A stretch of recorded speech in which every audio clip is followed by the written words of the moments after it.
Okay, good evening, everybody. We're at the work session for the Board of Mayor and Alderman, February the 10th, 2026. The meeting's called to order. We're going to call the roll.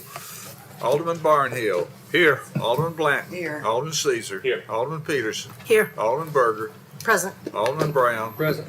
Alderman Potts. Present. And Vice Mayor Baggett. Present. Okay, and the mayor's here too. The next item on the agenda is for citizen comments. For items that aren't on the agenda, I have no citizen comment cards, so we'll keep rolling. We need a winter storm Fern report. So Mark's going to step up and help walk through this. I just want to say a couple words to kick it off. We all experienced throughout our region a significant winter storm event the weekend of January 24th and 25th, and the aftermath of that stretched well into the next week. Our team responded in advance and throughout and highly effectively. We always learn from any event we go through, but very proud of our team and how they responded and the fact that they responded as a team. The mayor in his State of the City last year talked about being one Franklin, and we are one team that works hard to serve and support our community in good days and in challenging times. And our team really rose to the occasion and excited to share some facts and figures and take some feedback on ways that we can learn as we move forward. But overall, very, very proud with the way we responded, the fact that City of Franklin operations stayed open the entire time, not just in storm response, but in the day-to-day as well, and that we served and stayed there serving our community throughout. So Mark, take it away, and appreciate all the work that everyone's put in, and Mark played a key role in his role as our Assistant City Administrator for Public Works. Thank you. I appreciate it. And I would echo what Eric said. The teamwork during this event was pretty amazing. So I'm real proud of the 800 plus people that we work with. So thank you all, everybody. So I'm just going to run through each kind of the departments and kind of give you a few of the statistics that we came in. I'm certainly happy to answer or try to answer any questions you may have throughout. So Franklin Fire Department, between the dates of the 24th and the 28th, had 246 calls, which is 17 calls per day, more than they typically would get. 115 were medical calls, 87 public service, 36 hazardous situations, and 3 fires, 5 other calls. I don't know what other means, but I don't know. I have to talk to Chief on that one. In addition to kind of their day-to-day, they also did a lot of community support. They helped set up warming shelters in Fairview and also Franklin High School, assisted Williamson EMA with the Brentwood shelter set up. They delivered food, cots, emergency supplies. They relocated 62 residents from the Rivers Assisted Living and Memory Care Unit in Brentwood, one of which was my dad, so thank you, Chief. So they also assisted with emergency management. They staffed the Williamson County Emergency Management Center in addition to Williamson County, so they had a 24/7 operation going. They did a lot of check-ins with assisted living facilities, and a number of other things. So Franklin PD also had quite a number of calls. They logged through their CAD system 1,163 calls. I have a sampling of the calls here because the list was pretty extensive, so I didn't want to run through all that. But 282 traffic stops, 113 roadway hazards, 42 citizen assists, 40 welfare checks, and 21 wires down, as you can imagine, with all the ice. So Streets Department, they started on Friday putting brine on the streets. They brine the primary network using about 4,000 to 5,000 gallons of brine. They established 2 teams, 32 employees total, and they worked 2 shifts of 12 hours over a 2-day period until they started tailing off their operation. They used a little over 1,000 tons. Jerry and purchasing and finance have reordered salt, so should we have another event, we'll be ready. As of January 29th, and this is dated now, but I think everything is largely cleared, they had noted 34 sites where there were trees down in the right-of-way, and they've all been cleared at this point. Tree clearing was very much a team effort. It was Fire Department, Parks Department, the Urban Forestry Bunch, and the Streets Department, so they kept rather busy. Parks and Recreation, Urban Forestry did a masterful job on some of the larger, more complex trees. that they had to take down, and it was great. So they did have sustained some damage. The Pinkerton Park restrooms were damaged. The repairs have been made to that already. They're awaiting some estimates at Fort Granger for a bridge, and they're looking at replacing a handrail at the bottoms at Jim Warren Park. So, in addition to that, they also engaged a contractor to help support removal of debris from park systems. So, not the right of way, but the park system. SES, this number is now dated in terms of debris collected. They've collected, I believe it's 560 tons of debris so far. So they expect that operation to catch back up in about 3 weeks is the latest that we've talked about. They initiated storm debris the Tuesday following the event. And we have 4 knuckle booms that are operating with 2-person crews. So, and we're also we're trying to balance it, but you got to make sure staff is rested and ready to go. But we're also putting them in overtime as well. So, to get this taken care of as quickly as possible. One of the things we heard last night at the county commission meeting was an estimate for the county catch-up on debris at around a 3-month estimate. So we're talking 3 weeks in the city to be able to catch up with the work our crew's been doing and initiated about as quickly as possible. And as Mark said, adding some additional hours wherever we can to catch up as much as we can. But we'll keep plugging away, but we're in a good position to catch up in a fairly reasonable time. And again, it's a balance, safety of staff and just being wiped out, but they're going at it. So I'm proud of them, like I said. Water management fared really well in this event. In previous years, they had learned a lot of lessons at the plants in terms of things that are freezing and all these other issues. So they did a lot of prep work prior to the event. Both plants ran continuously through the event. No issues. We did have 3 main breaks, one on Rucker Avenue, 196 East, and I think the other one was Farmington, if I remember correctly. But they fared fairly well. The repairs were done in a pretty timely manner with no issues. So, and I feel horribly for the guys in the trench here with knee deep in water and freezing weather. So. And then communications, of course, was always a big part of these sorts of events. We got lots of great feedback from the community. This is just a smattering of thank yous from our different social media outlets. And thank you, Melissa, for putting this together. This is some of the stats that we saw on our different platforms. We got about 2,500 roughly new followers through the event, so on all 3 platforms. And thousands of visits to our sites.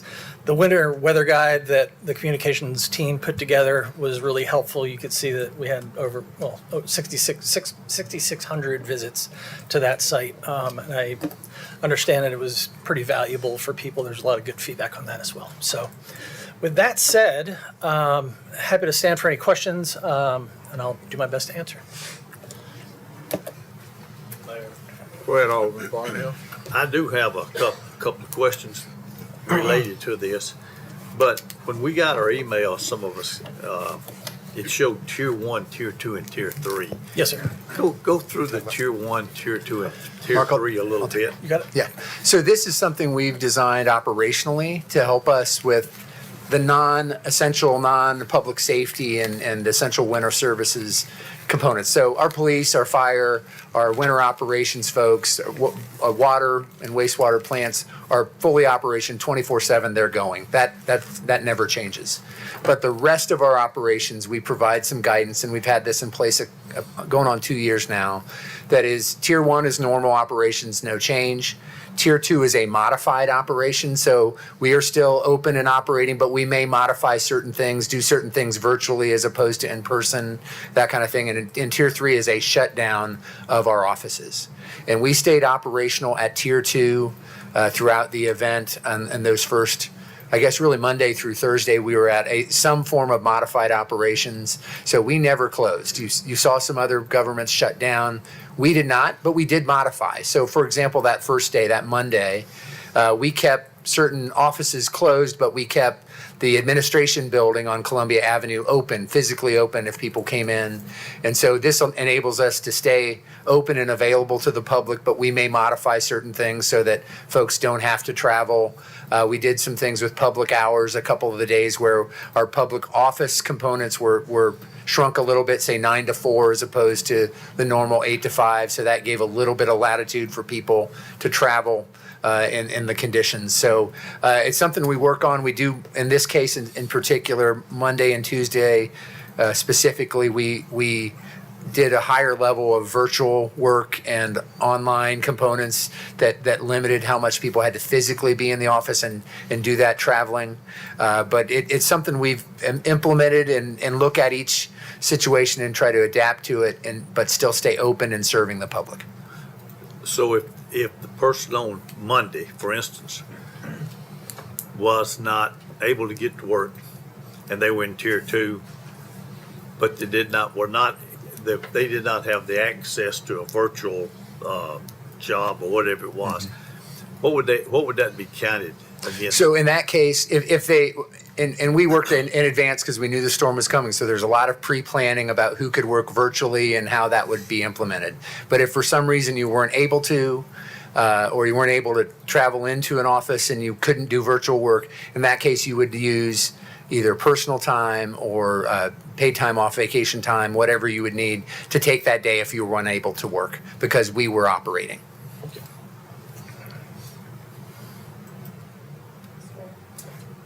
Alderman Berger. I'm sure all of us on the board have some great things to say about everybody that works in the city, all the employees. And I know if we went down the line, we'd all have some wonderful things to say. One thing that I want to say that I heard over and over from constituents was they could not believe how fast our streets were cleared and in good shape so they could actually get out and travel. People had to get to work. They had jobs they couldn't be off of. And for an aggressive 3 weeks, I think that's amazing. I've told everybody, don't worry, it'll be cleared by spring.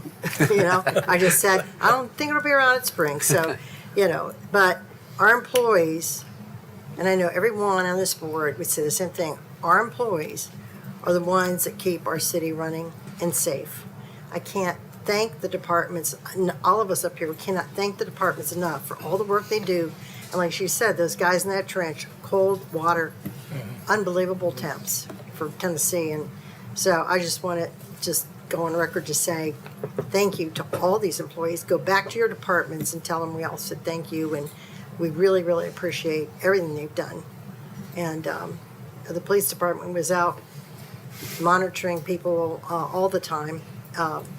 Number one, helping. Number one, catching speeders sometimes, and doing some of the things. And I was talking to the chief, and I was so happy to see that they were, back on the streets doing everything they needed to do.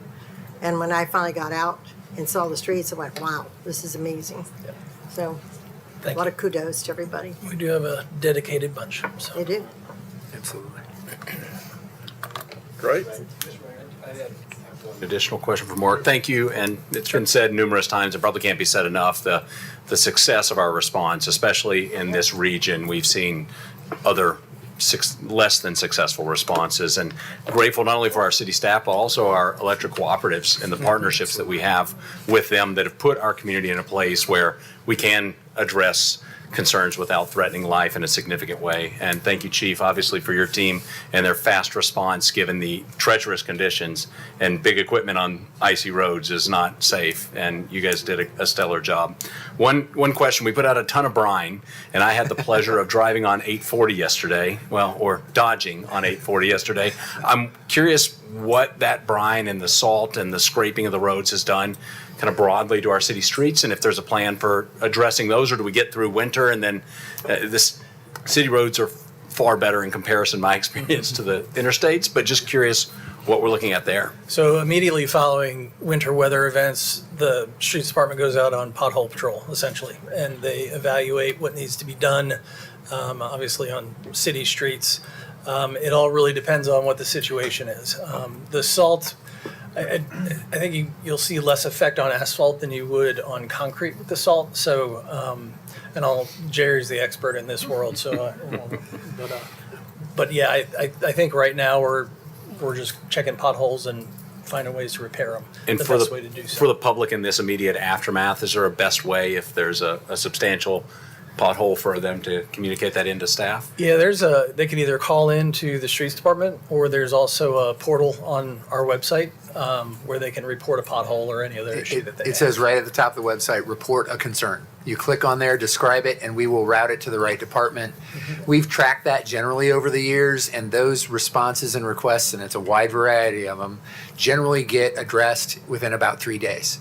And that includes some things that take a long time to go through a process, like a notice of violation, that kind of stuff that may take weeks, compared to things we fix that very same day. So the vast majority are fixed within that 3-day window or less. Appreciate So it. yeah, I would just encourage people to either reach out by phone or click on that link that Eric mentioned. And that's open 24/7, of course, because it's Yeah. online. Sure. Thank you, Mayor. In our Transportation Policy Board last week, the TDOT representative in his report, it says the ice and snow are gone and we're now going to fix potholes. So That's They're out on the natural cycle of things. Yeah, I want to echo what Alderman Caesar said too. Middle Tennessee Electric did a fantastic job, incredibly responsive, great communication throughout. I know a number of us had interactions with Chuck Barber. I talked to him more than my wife a couple of those days, probably, but he and the Middle Tennessee Electric team were fantastic. Chris Jones, the CEO, welcomed his first grandchild in the middle of the storm, so that was kind of fun. But we really appreciate their partnership and the preparation that happens over many weeks and months in looking at the right-of-way. I had a conversation with Middle Tennessee Electric folks in advance of the storm, and the comment was made to me, our right-of-way is in the best condition it has ever been in, from the consistent trimming and other things they do. And I know it is at times a frustration, especially with big older trees and older neighborhoods. That can be a concern, but the reason you do it is to protect when storm events come and makes the system far more reliable. So I think we saw that pay off, and that consistent effort work out to the community's benefit. Item 2. Thank you. Resolution 2025-101, resolution acknowledging the letter of agreement between the Tennessee Main Street Program and the Downtown Franklin Association. Mayor, we do this every year. It's our support for the Main Street program, which is a great economic driver and brings vitality and investment in downtowns across the state. And we are an exemplary downtown in this program and proud to support it. We do have somebody from the Downtown Franklin Association. Come on up, Michael, and introduce yourself so people will know who you are. And Heidi Hood is on maternity leave, I understand, and so Yep. you're new to the team, and I am. welcome. All right, well, thank you for having me, guys. Yes, Heidi will be back in a month, so everything's Say okay. who you are so everybody knows. My name is Michael Cruz. Thank you for having me. The ship is okay. Everybody's asking, is Heidi coming back? Yes, she's coming back, I promise. But yeah, I'd like to read something and then go. First, I just want to thank you for considering the approval of Main Street America accreditation application again this year. We are honored to continue advancing economic vitality through our historic preservation in our downtown district. In 2025, our 4 Main Street pillars, economic vitality, design promotions, and organization continue to strengthen the heart of Franklin. We kicked off the year with our 4th annual Downtown Franklin Awards, achieving record participation. And that is something I also want to personally invite you all. That is happening March 5th at 7. It is an event where it really does celebrate the economic vitality of all our downtown businesses. You can hit our link in the bottom, purchase tickets. It's at the Franklin Theater, and it's an amazing event. We launched our first Shop Main Street TV live stream to support retailers during slower seasons and partnered with the city of the 3rd year of Flowers on Main. Our Franklin locals volunteered, provided hospitality across the seasons, while our ongoing meetings, mixers, masterminds, and breakfasts with Alderman reinforce the collaborative spirits and fuels tourism and small business success. We launched the DFA University online, advocated for merchants' needs related to signage, peddlers' regulations, parking, and tax relief, and participated in the city's preservation. steering committee while collecting merchant feedback for the public surveys tied to that work, as well as the city's transit surveys.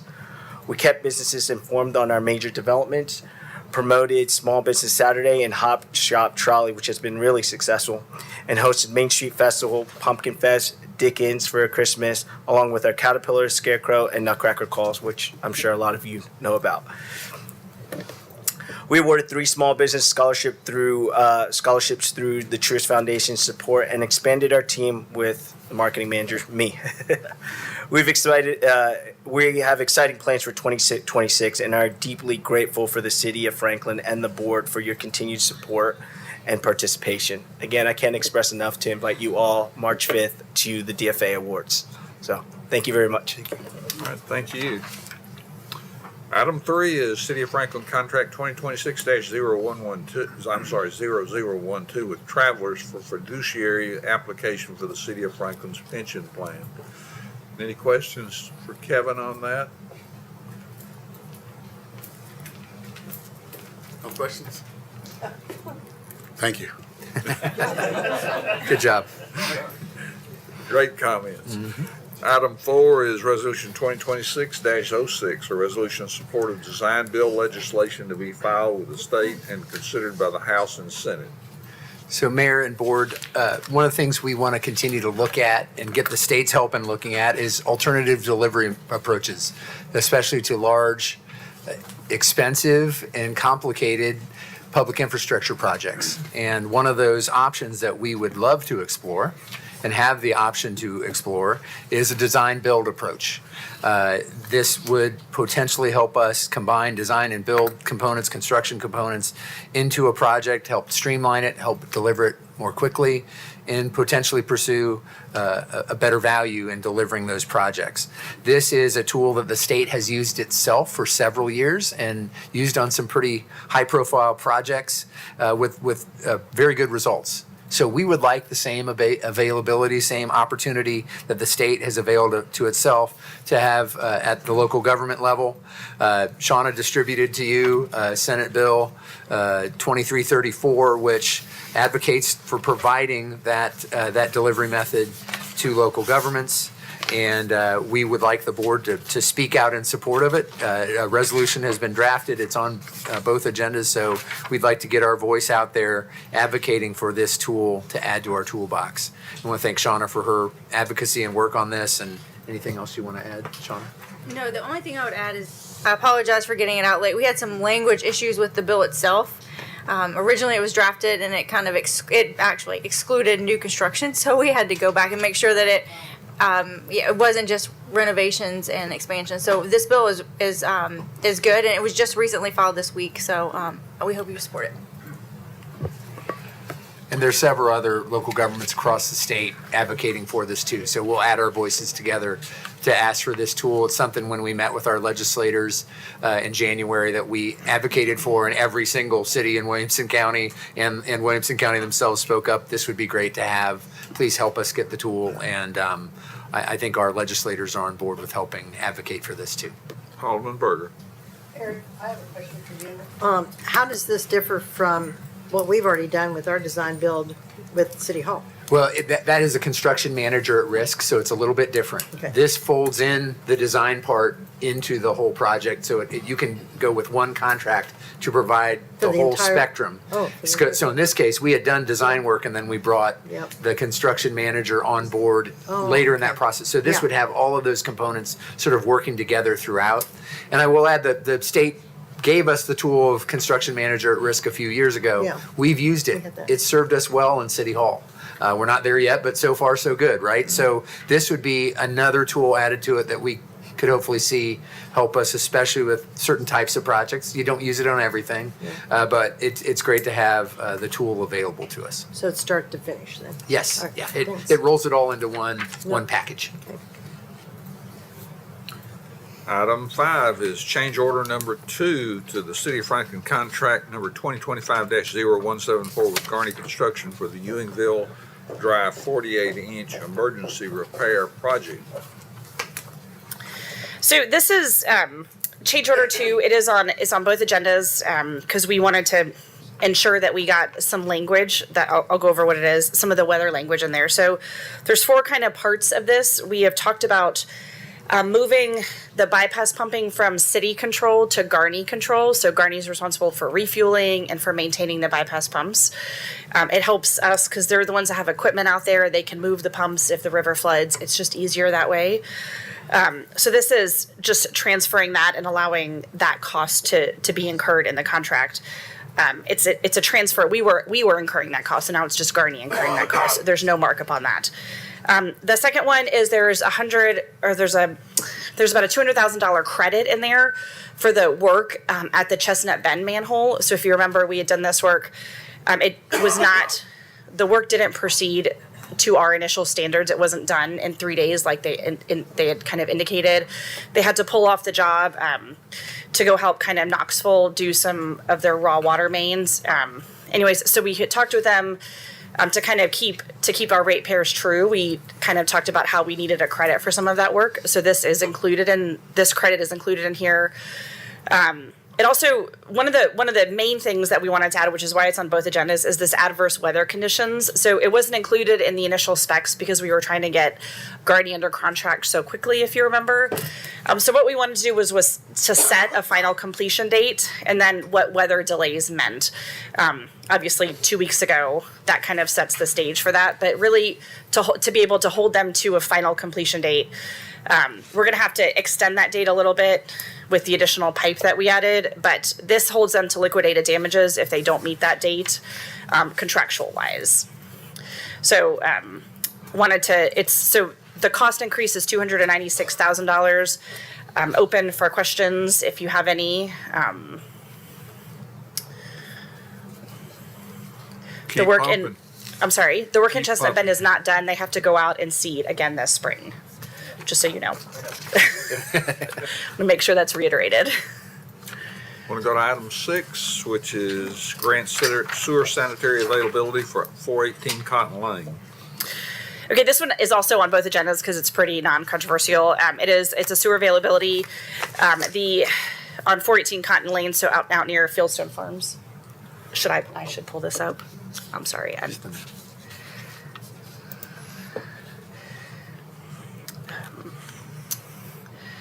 There you go. It is out. So you see Fieldstone Parkway right there. She has a failing septic system. She's having to pump and haul right now, so there's no sewer on the ground. But we do have it on both agendas, so we can kind of get that moving quickly for her to be connected to the system. There's no easements. She's actually already signed and notarized all of the agreements, the typical annexation and availability agreement. We're holding them until we get your approval, obviously. But she is ready to go. She's adding a grinder pump for that? Grinder gravity? Yes. So is she on a hill or something? I believe there's a little bit of an incline there. Yes. Yeah. That's why she needs a grinder? Yeah. Okay. The grade is they don't show it on here, but there's a little bit of a grade elevation difference to get to our sewer. So how far does she have to run it? It comes right to. It's not very far. It comes right to the end of her property. I don't think that's on here either. Now that I see that.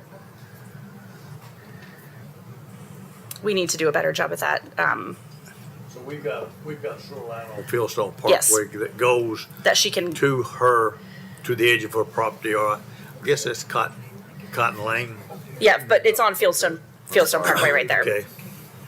Yep. That she's just going to connect it to. The Fieldstone goes right Alderman to. Peterson, you're recognized, I'm so sorry. I'm sorry. keep up with turning your mic on. Okay, I think it's, okay, yes, it's right there. If you drive out Fieldstone Parkway and it stops, you want to call it, and then Cotton Lane is there. Okay, we'll keep rolling along. Item 7, Resolution 2026, a resolution authorizing the use of competitive seal proposal procurement method for selecting the solution and service provider for wastewater flow monitoring services. So this is just the approval for us to use the competitive bid purchasing process to advertise this. This term contract expired in December, And it was with the kind of flux of purchasing and communications, it just fell off our radar. So we're just, it's in our budget. This is something we do all the time. This allows us to, account for capacity in the system and where we need to expand mains or look at, rehabbing the system for, to reduce infiltration. So. Any questions? Okay, we'll keep rolling along. Number 8 is a Stormwater Fund Cost of Service Study. So Michael and Sky will be taking you through this. Sky, especially as our management fellow, has developed a cost of service study related to the Stormwater Fund. It's been since 2021 that we updated the structure of that fund, and we want to show you where we are and give you some options about where we would go with the structure of the fund to help support that vital service and look at how we move forward. So take it away, Sky. Thank you, Eric. I'm excited to be in front of y'all again this evening. So we are going to be talking a little bit about some work that the Office of Budget and Performance has been doing the last few months regarding our stormwater fund. A little side note for you all, during last year's budget process, it was mentioned to you all that the stormwater fund would undergo this cost of service study this year. And ideally, we hope to include any decisions that come from this study into our 2027 or Eric's 2027 budget recommendation. So a few goals we had for this study were to examine the existing funding mechanisms and operations of Franklin's Stormwater Fund, as well as define the intended and appropriate functions of the Stormwater Fund. This led us to evaluating whether the current revenue streams are sufficient to meet the fund's future needs, and if not, to begin recommending appropriate fee adjustments or alternative funding strategies for you all. This presentation will go over some of these potential fee increase adjustments near the end. But first, an overview of the functions of the Stormwater Fund for you all.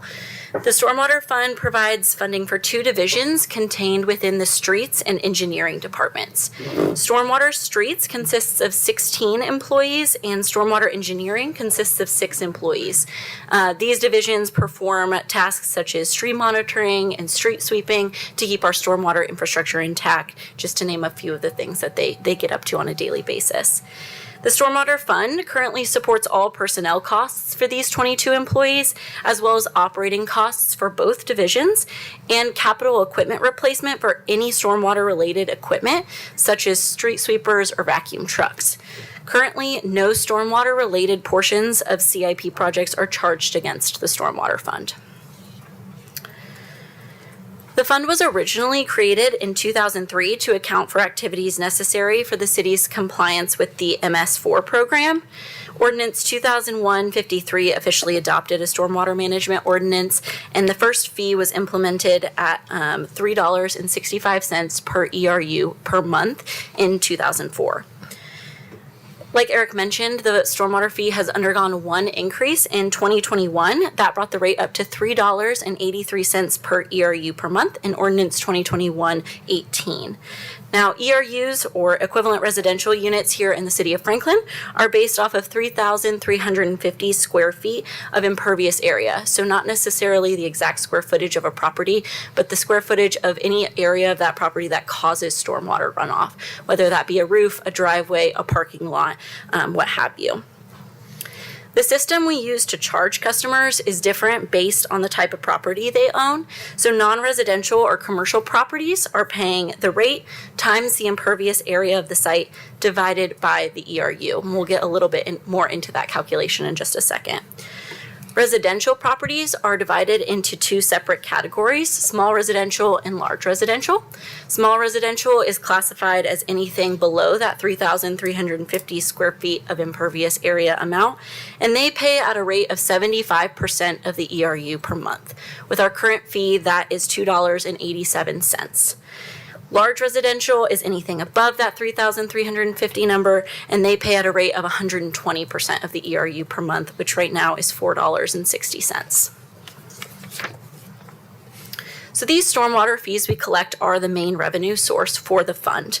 Residential fees comprise approximately 40% of total stormwater fund revenues, and non-residential fees comprise 50%. The remaining 10% mostly comes from miscellaneous fees, fines, or interest income. So going back to what those calculations look like for our commercial customers especially, the commercial bills are calculating using the formula you see here, and I've given you a couple examples on the right so you can see what an example bill might look like. So a commercial office building with 6,700 square feet of impervious space would be paying $7.66 per month, whereas a hotel, maybe that might have 15,000 square feet of impervious space, would be being charged $17.15. Below that, you'll just see the similar breakdown of the 75% and 120% calculations for the small and large residential customers. Now you might be wondering, what exactly does our customer base look like in the city of Franklin? Well, in June of 2025, there were 32,413 customers billed stormwater fees. Of these bills, 65.5% of them were small residential customers. So you can see that this is the majority of your customer base. 30% fell into that large residential category, and the remaining 4.5% were commercial customers. So it'll be important to keep in mind as we discuss what potential rate increases might look like for different types of customers. Now turning to some financial data for the fund. This graph shows you historic revenues since 2013. You can see that revenues have continued to trend upwards despite due to growth in the community, despite the fee not being increased since 2021. However, this growth may not be enough to keep up with the increase in expenditures that we'll see on the next slide. Expenditures in the Stormwater Fund have also consistently increased since 2021 due to rising personnel costs, increased equipment replacement needs, and of course, inflation. Since 2022, the only capital expenditures that have been charged to the fund are these equipment-related costs. Ideally, these replacement costs should be built into the fund's budget in order to reliably sustain operations, and our new options for the fee will take this into account. Now looking at revenues and expenditures altogether, you can see that expenditures have continually outpaced revenues since 2022. Deficits in the fund have been covered using previously accrued fund balance or transfers from the general fund. This trend shows us that the current fee is not able to support the routine operations of our stormwater divisions without additional revenue streams. And while the general fund has been able to cover the difference, it should be a conversation with you all whether this is the appropriate route to take or if the fund should move to be more self-sustaining. We're now going to move into some of our potential options moving forward. All of our calculations you'll see here assume an equipment replacement schedule, inflation rates of 3% on operations and 5% on personnel, and an average growth rate in the customer base every year. The options also vary between self-sustaining outcomes or continued general fund transfers needed. Option 1 presents no changes to the fee. You can see here the amount of transfers needed for the next 6 fiscal years if no fee increase is implemented. By 2030, approximately $2 million per year would be needed in transfers. Option 2 allows the fund to become self-sustaining in FY27. An initial increase of $1.88 per ERU is followed by smaller inflationary adjustments until 2031 to help keep the fund on track. So you can see here that the final rate in 2031 would be $6.76 per ERU. Keep in mind that these rates aren't what each customer would pay per month based on their category that they might fall into. So how much would a customer see in changes every month? This graph shows you each of those categories that we talked about, commercial, small, and large residential, and their monthly rates every year until 2031 if option 2 were implemented. One important thing to know on all of these options, all of the commercial estimates here are based off of our average customer bill here in Franklin, which is about 15.5 ERUs per month. So when I was looking at this, it was helpful for me to think about it from an annual perspective of a small residential customer. So from 2026 to 2027, your small residential customers would see their bills rise by a total of $16.93 over the course of the entire year. And in the following years, the annual increase would be about $2.50 every year, also applied throughout the year.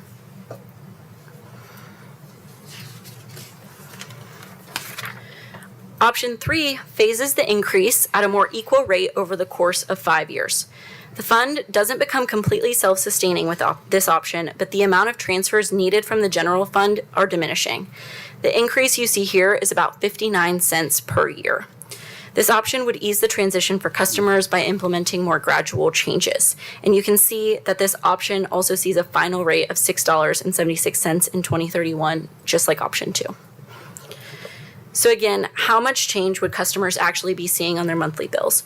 You'll see a similar graph breakdown here.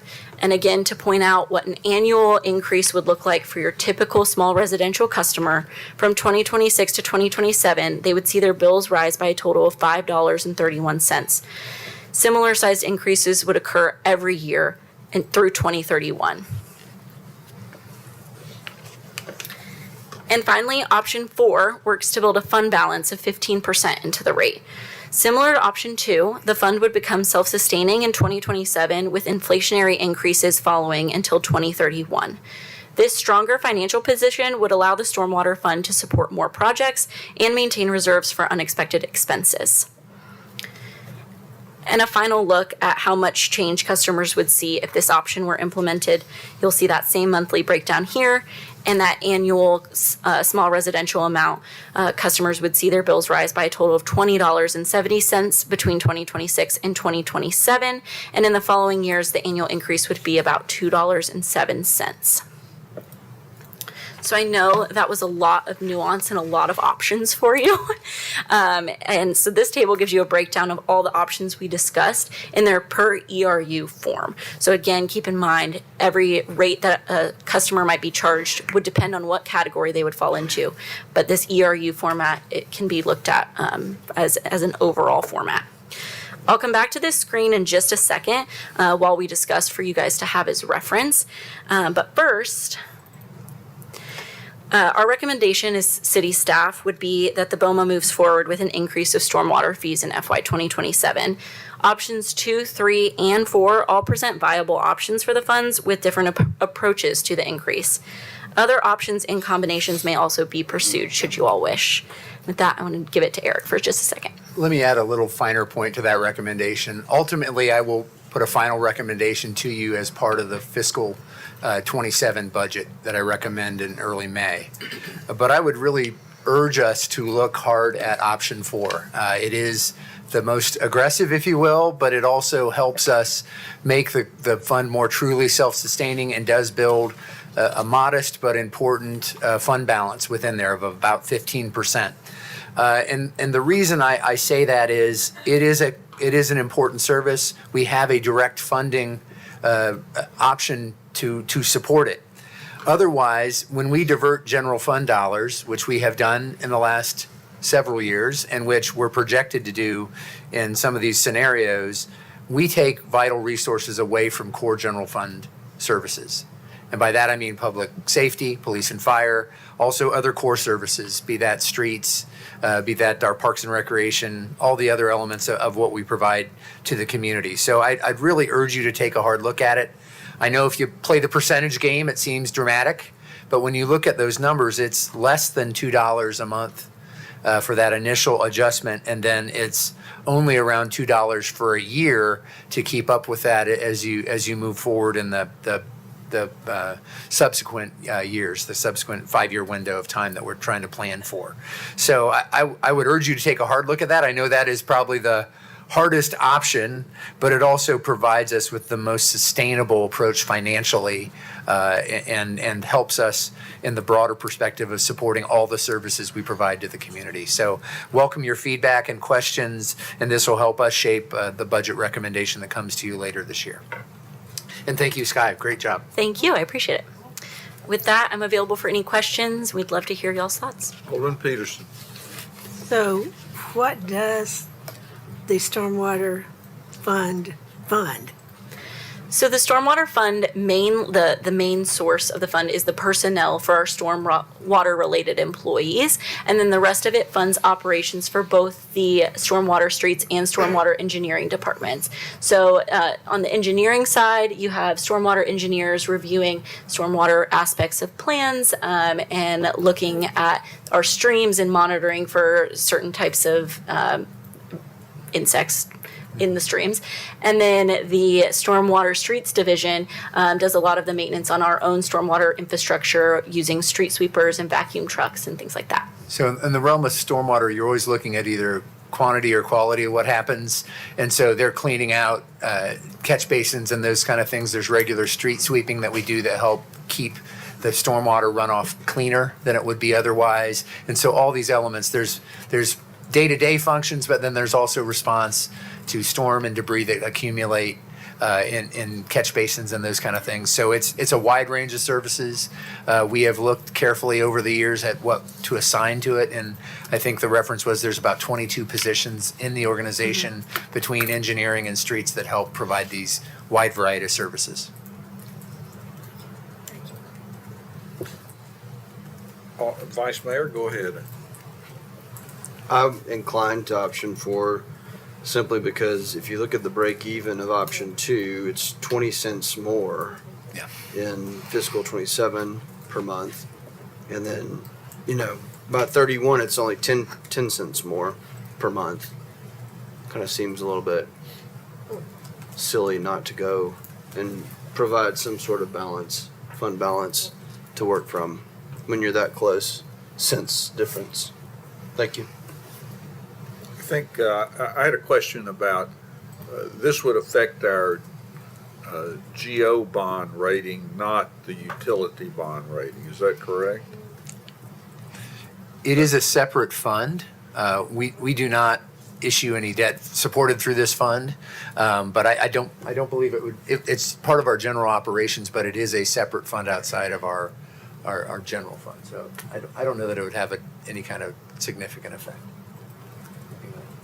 It would just, depending on what option potentially was selected, there would be less pressure on the general fund to help subsidize. So it would be, as part of looking at the requirements of the general fund for these operations. However, as Eric said, we do not have any debt outstanding for the stormwater utility. That's something that we don't have. Well, I would favor option 4 also because I like the idea of having a little fund balance to move forward on. Alderman Caesar. Thank you, Sky. Nicely done. I have a couple of questions around slide number, I think it's 10, and that shows the revenues versus expenditures. I'm looking at outliers here, and it seems clear that there were 3 significant exceptions in the past decade or 13 years, and it was in 15, which you weren't here probably, Sky. No. 2020 and 26 seem to be events, and if this is predominantly this fund used to pay for employees and service of systems, were there 3 big things that happened in those past 3 years? And if you eliminate those 3 big things, we're probably looking at a different picture. Now, I know you can't eliminate those 3 big things, but as we try to think about creating a kitty, if you will, for potential future things, it would be really good to know what those 3 things are, so that maybe if they're not going to happen again, maybe it helps us smooth things. I'm sure you guys have evaluated that. Good evening, Michael Walters Young, Chief Budget and Performance Officer. First, outstanding job. Second, those 3 years, and anytime you see large decreases in the stormwater fund, it is a result, especially in the more recent times, of needing to make equipment purchases. So the fund itself, the hope is that it is self-sustaining enough that it sustains your operations, your people, and your day-to-day / preventive measures. When this fund was created, we did a comprehensive study in 2018 that was far more verbose. It was 94 pages as opposed to Sky's 38. But it has all of the historic attachments, the enabling legislation, and there was a lot of discussion in this community about implementing a stormwater fee at the very beginning. There was sufficient balance because of the number of personnel and the operations and the size of the community that it was able to be used for capital projects. In the last decade, we have not had that same approach because to try to fund CIP with it is not sustainable. However, it has subsidized occasional aspects, stormwater aspects of CIP projects. if the fund was healthy enough. So those 3 big years are both equipment purchases and a subsidy to do, I think we did some work off of Battle Avenue Yeah, we did at some one small point. Small stormwater projects. Targeted projects. Yeah. And again, it was a year-by-year balance. We only come to you with fee increases when they are absolutely warranted. This is this time when you look. If you see 2020 was the last big dip, we came to you with a fee increase. It ran a small surplus in 21. We're in that same situation now. I know in at least a couple of these years, we had a vac truck replacement. Yes. That's well in excess of $400,000 plus. So that is a big chunk of when you see that pronounced red line is that sort of expenditure. Thank you. Good job, Sky. Thanks. Good job, Sky. Anybody else? Okay, we'll keep moving. How about workplace experience employee survey results? Jamie? Jamie and I will walk you through this as we're getting ready. I'll make a few comments to kick us off. One of the things the board identified in the update of our strategic plan is you added 2 specific strategic goal areas around organizational health and operational excellence. And those 2, I would submit to you, are very much linked. The stronger our culture is, the stronger our team is, the better they perform. And specifically, you look at that, and one of the things I've said over and over again when we've done this is the better we serve and support our team, the better our team serves and supports the community. And so we have taken that seriously. Back in 2022 and 2023, we did our first ever employee engagement survey. We were recognized as the only local government in Tennessee as a top workplace, and that was reflective of a good, strong culture. But it also presented some really valuable feedback that helped us build on that, and we hope make an even stronger organizational culture as we move forward. And so this is our second such survey. It was conducted this past fall, and we want to share the results with you this evening. And it matters. It really contributes to the performance of our organization and the quality of service that they provide to the community. And let me share a specific research component that was shown to us recently. McKinsey & Company, one of the largest management consulting firms in the world, did a specific study around organizational health and its impact in the performance of public sector organizations. And here's one of their key findings. I'll read this to you. Within the unique constraints of public sector work, organizational health is one of the most controllable drivers of public sector performance. Improvements in organizational health are associated with stronger citizen satisfaction, service delivery quality, operational efficiency, financial outcomes, and public trust. So one of the things we've done since 2012 is we've surveyed our citizens every 2 to 3 years, say, how are we doing? We gather feedback, take those perceptions into account. And since 2022, 2023 timeframe, we've done that with our employees as well. And we want to hear those voices. We want to hear that feedback. We want to assess how we're doing and actions that we need to take to continue to build on that. Jamie Ewald's going to assist me in the presentation. We'll go back and forth on several slides here. Jamie works as our organizational development manager, and that means she works with departments across the organization, works especially close with myself, with the assistant city administrators and our department heads to focus on specific policies and practices, issues related to organizational culture and how we build it. Also has assisted us in refining our recruitment efforts, retention efforts, and is a close partner in all those things that we do. So she leads this project in terms of facilitating the employee engagement work and gathering that and helping us focus as a team on what we do about it. So Jamie and I will walk through that today, and I'll hand it over to her for the next slide. Okay.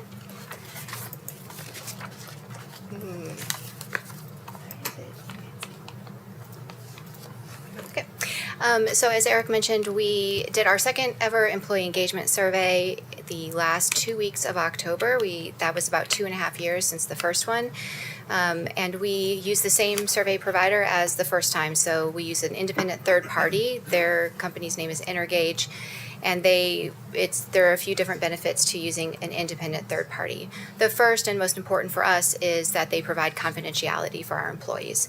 That was a big concern going into the first survey, so they hold all of the data separate from us. They also provide us benchmarking data, so we're able to benchmark our scores against other local governments who use the same survey. We're able to benchmark it against national data and also Middle Tennessee workplaces. I work very closely with an account manager that provides a lot of assistance to interpret our data and also shares a lot of best practices in this work of organizational health. Lastly, Intergage administers the Top Workplace program. So some of you may remember in 2023, we were awarded the Top Workplace award by the Tennessean. We are also entered into that this time around. The results are not in yet. We will get that later this year. The survey itself is comprised of about 40 different questions. So most of those questions are on a Likert scale. So we call them questions, but they're really statements. They're very neutral, and employees rate their level of agreement on a scale of 0 to 6. That is the majority of the survey, but there are also options for to give open-ended comments and feedback. So this slide just gives you some context about what this looks like, what other organizations, and so this is information from Gallup, who has tracked for many years employee engagement overall. And just to give you some benchmarks, the global employee engagement percentage is 21%. The U.S. global engagement percentage on average is 31%.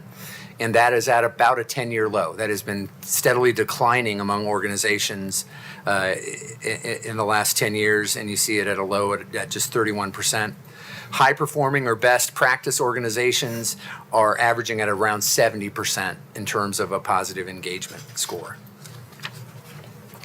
Okay, so moving into our survey results, we got about a 90% response rate. That is down just slightly, a little over 1% from the last survey. But I will say that we had more employees participate in this survey than last time because we had more employees. The benchmark that we are using to generally compare our results is the local government benchmark. So there are 63 other local governments that use this exact same survey.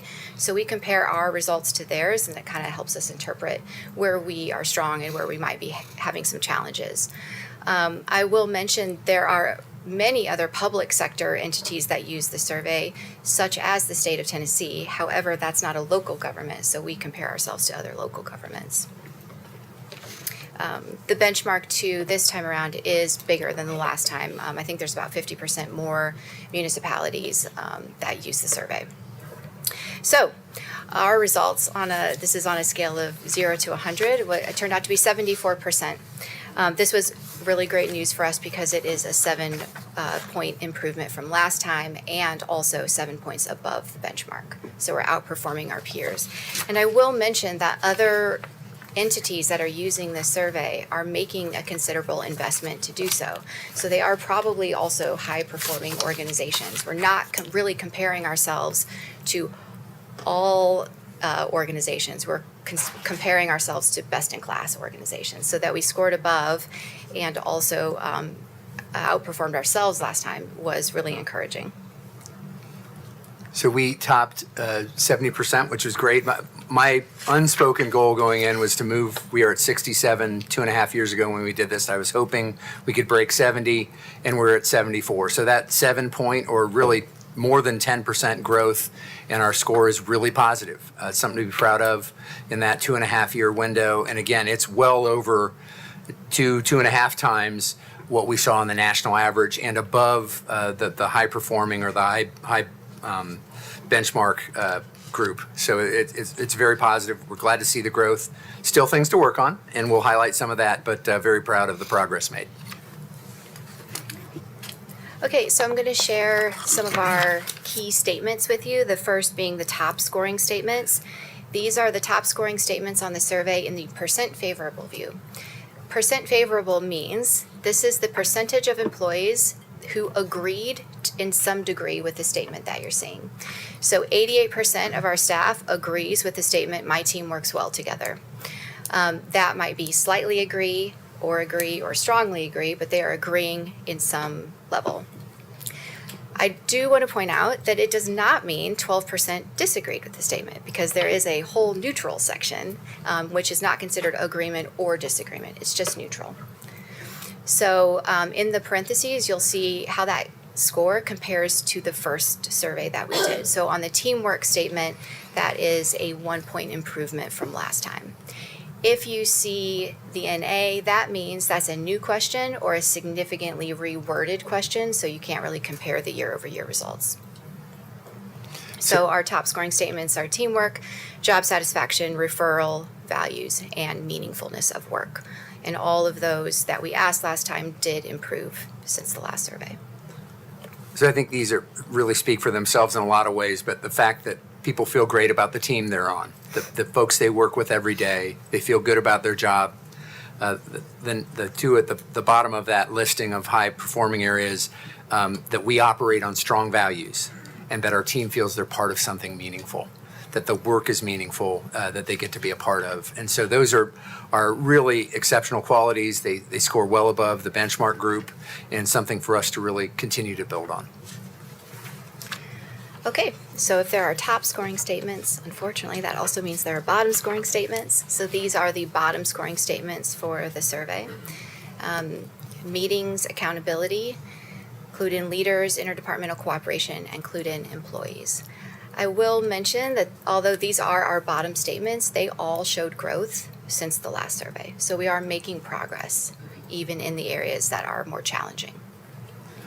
So yeah, even though these are our bottom scoring group, and by themselves they're not bad scores, they're just not as strong as some of the others, and they represent opportunities for growth. So these are areas we will focus in on, and we'll talk a little bit later in the presentation about where we go from here.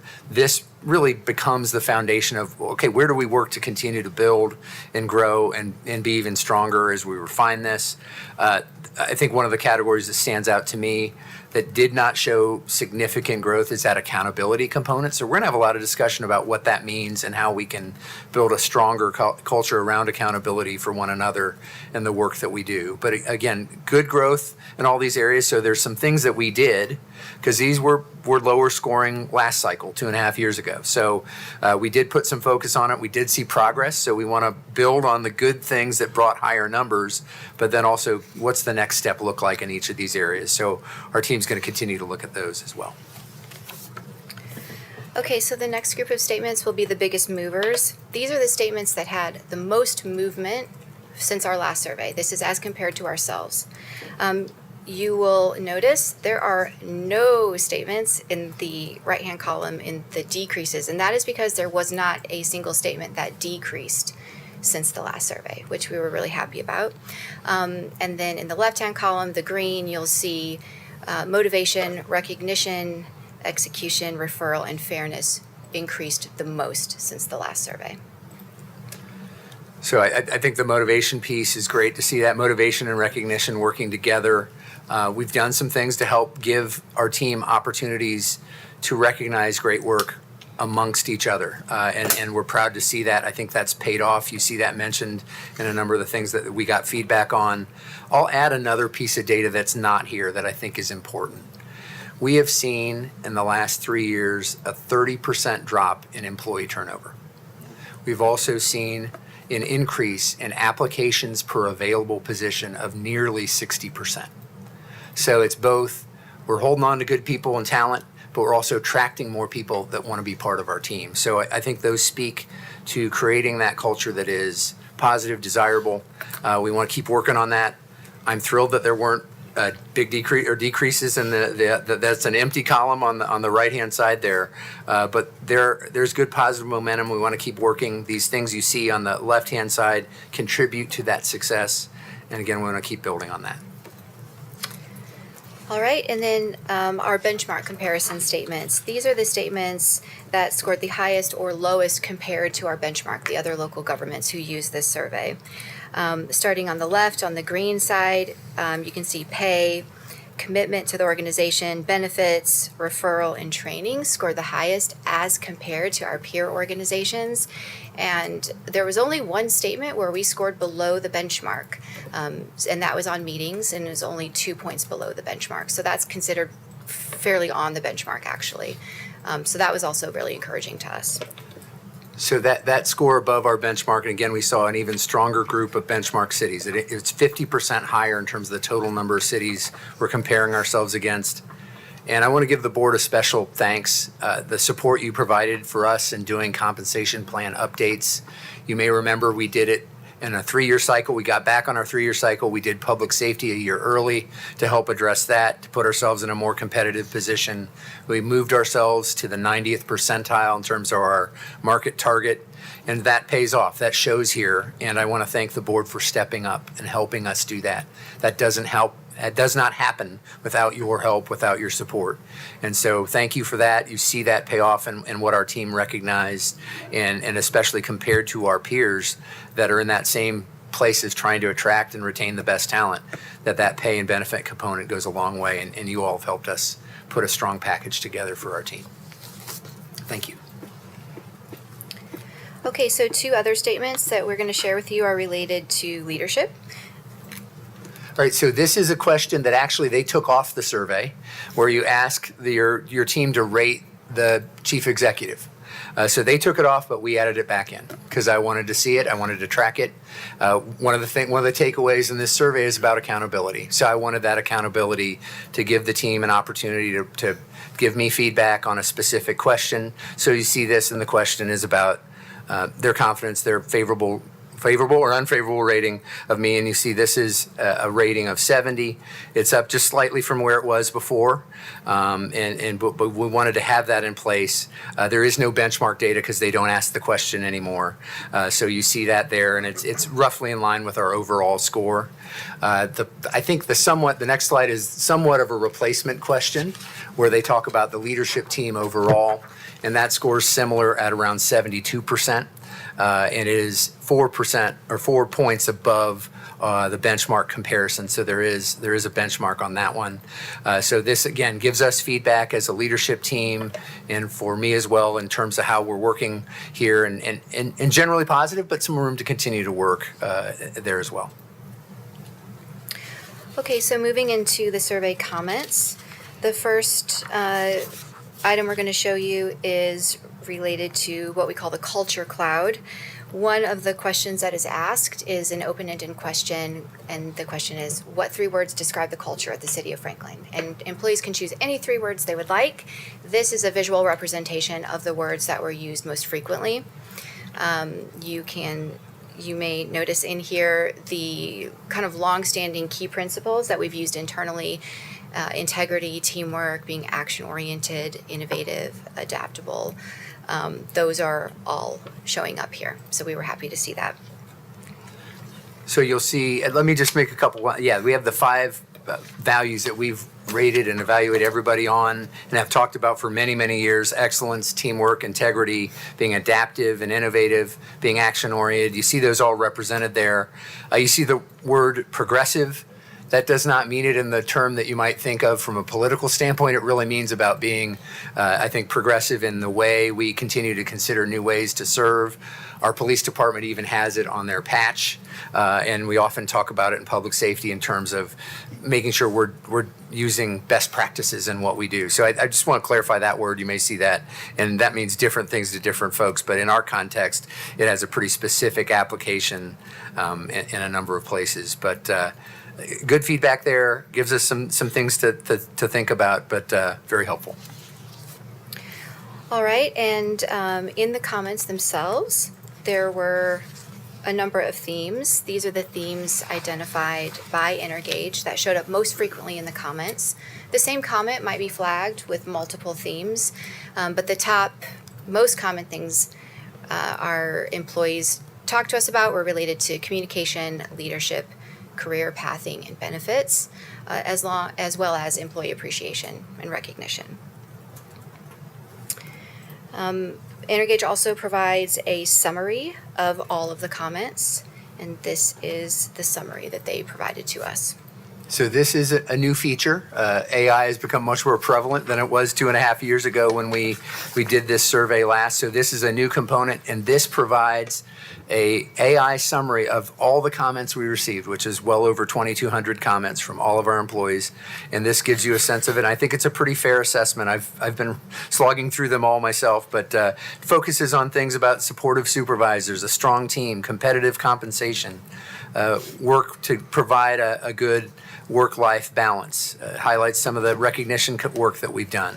But it also talks to us about having and working on, continue to work on interdepartmental collaboration, looking at transparency around decision-making, communication there, career advancement, pathways and more clarity and opportunity there, leadership accountability, as we talked about, fair treatment, job satisfaction components, all being important considerations.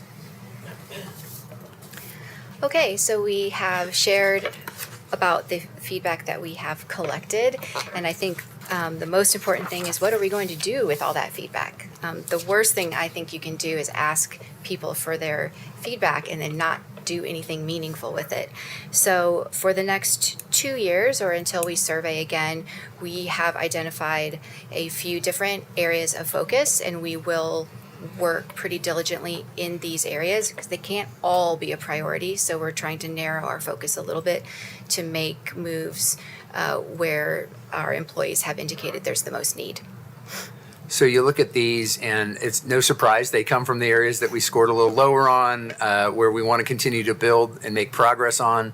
Accountability is a key component, and that has many facets to it. We've had conversations with our leadership team already, both in a specific couple of sessions reviewing the survey results themselves, but also did a leadership team retreat a couple weeks ago, and really focused in on some of these topics.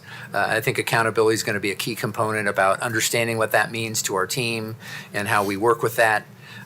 You see interdepartmental cooperation and meetings, and that word process improvement really probably touches on all the things above it. That's part of accountability. That's part about continuing to build better cooperation across departments. Again, we saw growth in these areas, but we want to continue to build on them as we move forward. And we also want to lean into our strengths, and that's what that right-hand side talks about. The fact that our team overwhelmingly says, my work is meaningful. I value my team. Our team operates on strong values. We ought to lean into that as we do the work on the left-hand side, but also as we recruit and talk about retaining talent, that we have a team that focuses on that, and that we continue to recognize and appreciate the great work our team does. And you all did a nice job of talking about that when we talked about the storm response. The work can be long and hard and difficult at times, but to know that it's contributing to a community and that it's appreciated by our community really matters. And we want to make sure that we provide that opportunity to share that with our team and share that with one another. Okay, so moving into our summary slides. The first one is a breakdown of our different program areas and how each of those areas scored. So you look at this and you see some this is interesting change from 2.5 years ago. This is in departments grouped, and you see most of them showed growth. One area of a decline, or a significant decline, but still well above our total or overall number. But the gap between departments is significantly less than it was 2.5 years ago. So that top to bottom between these groups is only about 16%.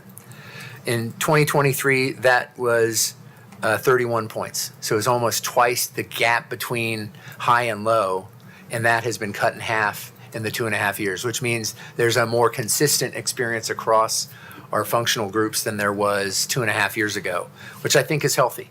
We've seen growth in a number of areas, and we have a more consistent and hopefully a more positive engagement experience for our team as we continue to work on that. That's something we'll continue to look at, and how we continue to grow in those areas. Okay, so in summary, you see that score again at 74% as compared to the benchmark and also as compared to ourselves. The chart on the right, those are the different categories of all of the questions that were asked on the survey and how we scored in each of those different categories. The little green bars or the gray bars that you see, those represent the questions or the statements on the survey. The ones that are listed in green are the number of statements that where we scored significantly above the benchmark. The gray is where we scored pretty close to the benchmark, and there are no red ones, but those would be where we would have scored or we could have scored significantly below the benchmark. And I really want to say here, this was a group effort from all of the leadership in the city. There's a lot of the city department heads here. They really advocated for their employees to take the survey, and we all really contributed to making some changes and some moves. And also our employees themselves, it's a partnership. Every single person in the city has an ability and a responsibility to make it a great place to work. And our employees really have partnered with us to take the survey, to trust us to give their feedback, but also in their day-to-day interactions with their colleagues and with our citizens. And so I think this score is reflective of a lot of work from a lot of people at all levels of the organization, and I'm really grateful for that. And then I did want to mention too, there is an appendix in your packet if you would like to see each individual question and how we scored on those. They are there for you, but in the interest of time, we will not walk through every single one for you, because as we have established, we want meetings to make good use of our time. So we are putting that into That's a big practice priority for right us. now. That's right. I'll echo what Jamie said. These are very strong results, but there's still work to do, and we're going to do that. We want Franklin to be a great place to live, and we work for that every day. We also want to make it a great place to work, right? That's important. And you have identified as a board that it's strategically important to have strong organizational health, and that delivers operational excellence. Those are linked. There's no question about it. And we see this as the difference maker of providing that positive engagement. We care about our team. We support our team. And the better we do that, the better they serve, support, and care for the community. And that's what we want to be about. Reiterate the thanks to our team for engaging and giving us that feedback, giving us their time, and believing in us that when they tell us something, we're going to hear them, and we're going to work hard to try to address it. We're not going to make everybody happy. You can't make 800 people all happy at once. But we're going to strive to support them, respect them, and help them do their jobs the best way that we can. And I want to thank you for your support in allowing us to do this kind of work, and providing the support that you see ripple through that survey and some of the feedback we got from our team. So thank you very much. And we'll take any questions that you have for us, and we'll be going out department by department and sharing results in the next couple months to make sure folks hear very specifically from us what we heard, but also what we're going to do about it and the work that's ahead. Thank you very much. Vice Mayor? The only thing I'll say is a great job. It's very helpful. Improvement's always good. Meetings and interdepartmental cooperation, I would say, is a great area of focus for any organization. But the main question I was going to ask is, I just would like to see the public safety broken out by police and fire. And it was improvement. Yeah, I be guess. glad to show you that specifically. Yeah, you can just email it out. Yeah. But good improvement overall, it looks like, from 2023. Yeah, they both showed growth in the 10% range, both those departments. We'll get you specifics on that Thank too. you. Yeah. Anybody else? Alderman Brown? Are you able to see on the interdepartmental which departments really the focus needs to be on? Because you could overdo that and actually end up hurting your meetings. Well, and that's part of it too, is we showed growth, so we don't want to say, oh, we're not good at it. We actually showed pretty significant growth, so we did some things right. We want to recognize what those are. We can look at it by department and see those specific results. And then we also look at what exactly that means. There's some ability to follow up and do some refinement. We're going to look at how we engage the organization in talking about these, and maybe take a little different approach than we did last time. It was helpful last time, but we're going to have a little broader access to the whole organization to give us kind of feedback and almost serve as an internal focus group to talk about what do you really mean about accountability, or what do you really mean about cooperation? Where does it break down? I mean, we just saw a fantastic example of interdepartmental cooperation in the storm response. Yeah. But are there smaller things on the day-to-day where we stumble a little bit? How do we do that better? That is short-term implications, but also City Hall in terms of how we're thinking about people interacting in that space. And Absolutely. And there are things in that design that specifically speak to that we thought about how we're going to put departments next to each other, the interface all the time, that haven't for decades been next to each other. And so there are opportunities that the new facility will give us to hopefully naturally bring a better environment for cooperation. But it's something for us to continue to look at. Yeah. Alderman Potts. Thank you, Mr. Mayor. Yeah, I think, excuse me, great response. 92% take rate, I think, is awesome. That's huge. I think the results are awesome. I think, again, credit to Eric, to all the hard work that you're putting in across the board. Team effort. And it is, that's what I was about to say, it is a team effort with all of our department leaders and managers and all of our City of Franklin team members. I think the one thing I might put out there is, regarding the future survey in 2 years with this vendor, if we continue to use them, is how they might be able to maybe customize their questions in regards to this hybrid experience that we're having of working not at our physical location of City Hall, but being spread out, and how that may be impacting the results as well in the future. And we did see some comments about that. Actually, one of the more common comments is people were very, I think, pleasantly surprised that the transition went as smoothly as it did, because it was a pretty daunting task to move from where you've been for 40 years into different facilities and to a different configuration, and that generally worked well. It created some disruption, and we took this survey about 9-10 months after that experience. So that probably played a factor, but we also were able to settle in a little bit more. But it is something for us to consider. And next time we take this, we'll be in New City Hall. That's right. So that'll be an interesting component. There may be some things, you can tailor questions. So there may be some things we can pull from that help us understand how well the new facility is serving and supporting our team. Great point. Alderman Berger.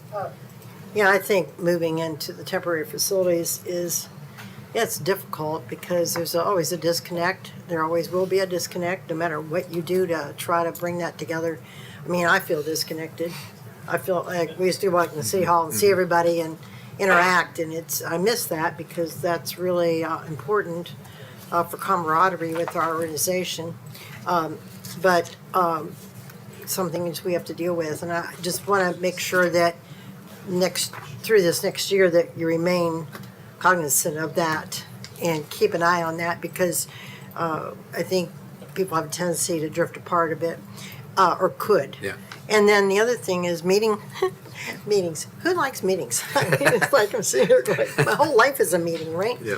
But I think there is some really good, and you know this, Eric, for the career you've been in most all your life, is that there are good training, and maybe some of our people who head up these meetings need refresher courses on how to conduct meetings, and we're not waste people's time. I mean, we all, opine into things, of course, and we have our opinions and we're talking, but, when you sit down and you've got jobs to do, and you've got site plans to do, and you've got finance reports and things like that, how do we best do that? And I think maybe if you could look into possibly getting with your people and saying, how better can we train them for better and more robust meetings? So, yeah, that's my comment. Thanks. Thank you. Okay, we're going to keep moving along. How about a City Hall development update? Thank you, Jamie. Well, if Chris and Kelly come up and Mark to give us an update, this was one that was pushed when we had to cancel our meeting, but 2 weeks ago, but good progress being made, and look forward to Chris and the team walking through. With that, you actually see City Hall rising in the last month, so it's exciting to see, and we're glad to report on the progress. Take it away, Chris and team.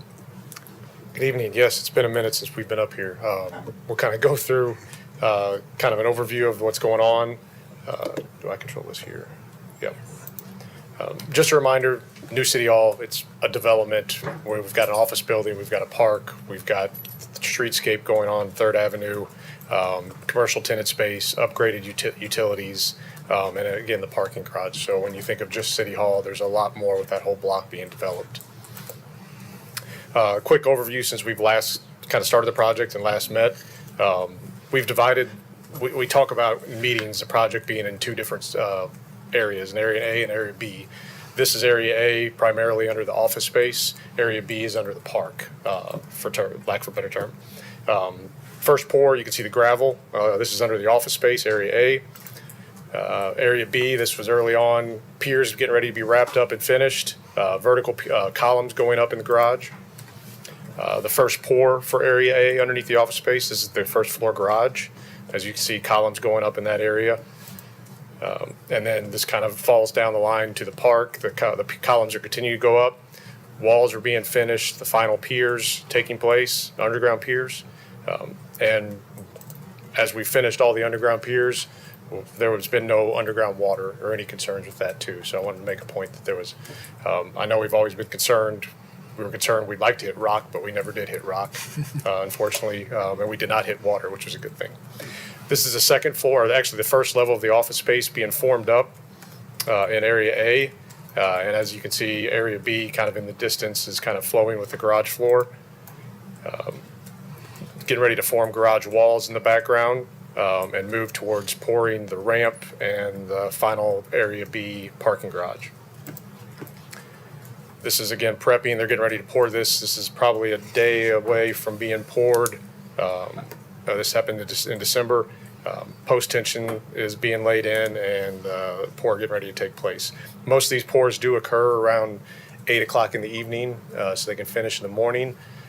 I know there's been some concern with residents hearing some of the noises. That also has to do with the 3rd Avenue work. We kind of talked internally and we thought it was a good idea. I went door to door up and down 3rd Avenue, handed some flyers. They have my number just to kind of give them an update of what's going on in the next 1 to 2 months. And then I'd like to do that again here in the spring if we felt like that was good feedback, just to kind of give them a personal touch on what's going on in that area. And I haven't been going across the whole city. It's just been up and down 3rd and then adjacent properties. You want to run for office?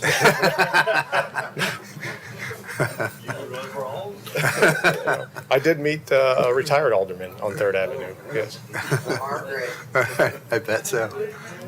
I hope you got some cookies. Area B, as we consider, you start seeing some of the walls being poured right along the ramp in some of the lower level parking garage. This was a trip out. Started raining the day of our meeting, so we were still able to get out there, walk the site. We're actually standing in the boardroom, on the boardroom slab, and you can see in the background stairwell and columns going up for the level 2. And since then, this was provided in January. We're actually getting ready to pour level 2 slab this week. 3rd Avenue continues to have off and on shutdowns in the evenings. Sewer laterals were just finished yesterday evening. And the next biggest, we'll call shutdown on 3rd Avenue is the first week of March. And we're trying to kind of bump that to be spring break week. And that's going to be repairing the full 3rd Avenue City Main, which requires a full shutdown. And we're estimating 3 to 4 days of that because we have to pump around, open up that street, and then get it right back together. So we're looking at first week of March, if not during spring break when half of Williamson County is gone. We're moving into GMP. Bids are out. We've seen excellent bid returns, coverage coming in as we have seen through all packages. We are seeing 3, 4, 5 bidders per scope for this final ERP package, which is majority finishes. And we estimate to have the GMP finished this month. By the time we review it, go through any questions, scope corrections, we anticipate be signing it early April. I optimistically could be March, but we do need about 30 days to review that scope and make sure everything's accounted for and not doubled up. And then moving towards completion. Spent to date, these are actually behind from when we met. I ran the numbers. Spent to date after the last pay application for construction was $17,483,900, roughly on construction. Most of the packages right now are pay applications are coming in about 1.5 to 2.5 million. That will start increasing and working on a cash flow structure to show what we kind of forecast the build out to be for the remaining of the project. We continue to see VE items. I don't think there's anything left on here. Highlight some of the VE items. We've just identified almost $400,000 more VE items. That has to do with simple things as the color of the roof. from going from a white to a gray, things, different kind of areas that we explore that are $90,000 to $92,000 savings. That doesn't affect the integrity, and we actually found out the warranty was going to be a little longer with the going to a grayer version or darker version, and not necessarily black. We're not going to do black.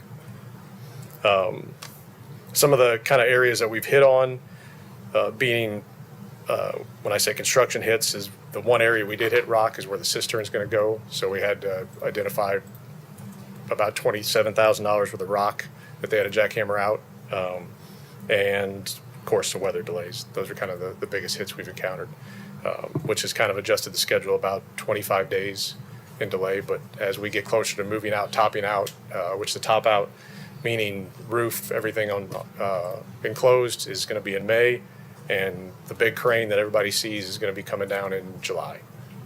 Kind of some of the big milestone events we're looking forward to. And are there any questions? Alderman Berger, then I'll get Alderman Barnhill. Do you work, are we working, how do we work with, I've got a couple questions. How do we work with our activities on Main, like the festival in April? We stay in touch. We've got a full schedule built out, and then we keep that in our construction meetings and build around those in our schedule. For as far as, we're not doing any work in Third Avenue on these festivals. We're not shutting down, not having any closures down during these. It's fully coordinated with our special event team. We've I figured it anticipated is, throughout. but I just, we have got the largest festival coming up in April, so. Yeah. Just wanted to make We'll sure. be fine.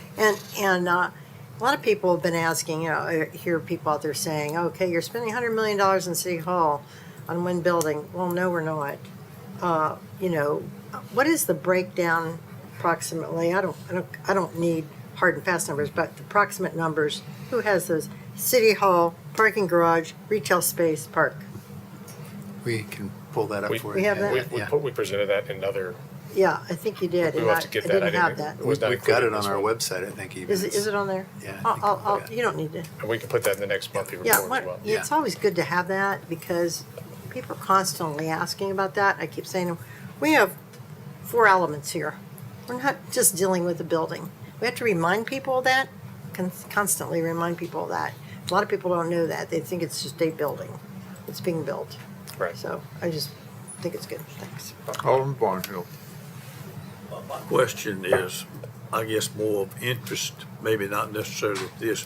When you mentioned you had not hit water, the project on Columbia Avenue is just the opposite of that.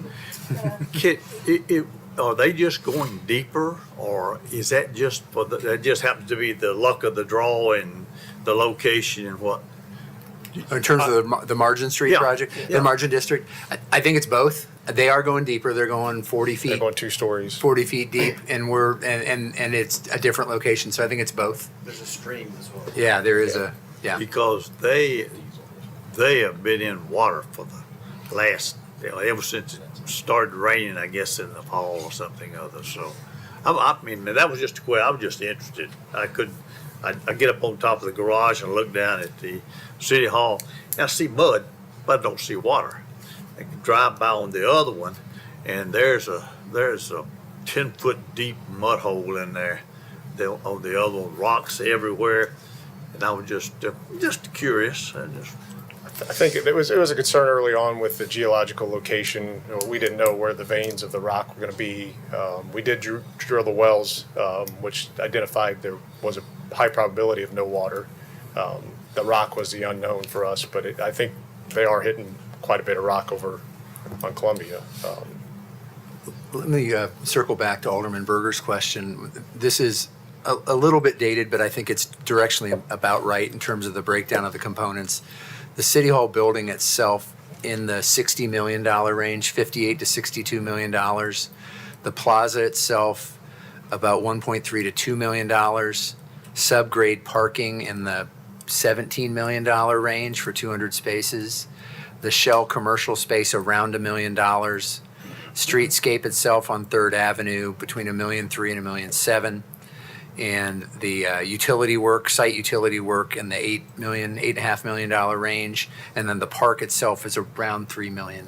So these are rough numbers. They might be a little higher, a little lower, but that gives you a rough composition of the approximately 100 million. What's the one you gave for 17 million? What was that? The parking garage, the 200 spaces underneath the facility that adds 200 spaces, structured spaces. Send those out.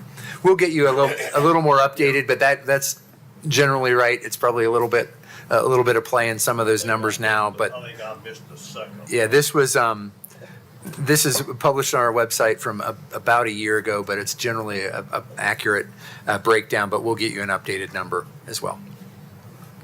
Other questions? Alderman Potts, and then I'll get Alderman Vice Mayor Baggett. Go ahead. Thank you. Just to follow up from the severe winter weather that we experienced, what kind of impact and delays did that have? And then also even on delivery, and how has that impacted our timeline right now? Good question. Very fortunate that we had about $7,000 worth of hit as far as a change order, so minimal cost, and that was related to just strictly de-icing. There was upwards of 2 to 3 inches of ice on an elevated deck, we was out there monitoring the manpower, cross-check it, and I think we identified hours, and it was about $500 difference of what I counted versus what they counted, so we were right on, and it ended up being right around 4 days. And we think actually the impact is going to be more like 2 or 3 days. So as far as towards the schedule, we missed one pour due to that, and that was kicked back. So in essence, we're supposed to pour the pour this week, and we're pouring Thursday, last Friday. But as far as the schedule impact, it's going to be about 2 to 3 days ultimately. Thank you. Yep. Vice Mayor. On the construction update slide with the prices, the forecast of 92 to 94. Can you all, does that need a caveat, or does that need an asterisk, or is that really where we're forecasting? That's where the building's forecasted to come in, the construction for the development of the project. The whole project? Yep. And right now, what we're holding is within the numbers that we have so far up to the GMP, we still have $1.4 million in allowances and 2.1 in contingency. And as I mentioned, when we hit the rock or we hit the water, we ding that contingency. But this includes that already. So we're still counting for $3.5 million in our number with contingency and allowances. Which we're moving in the right directions. I think this is can't say thank you all enough, and staff and the team.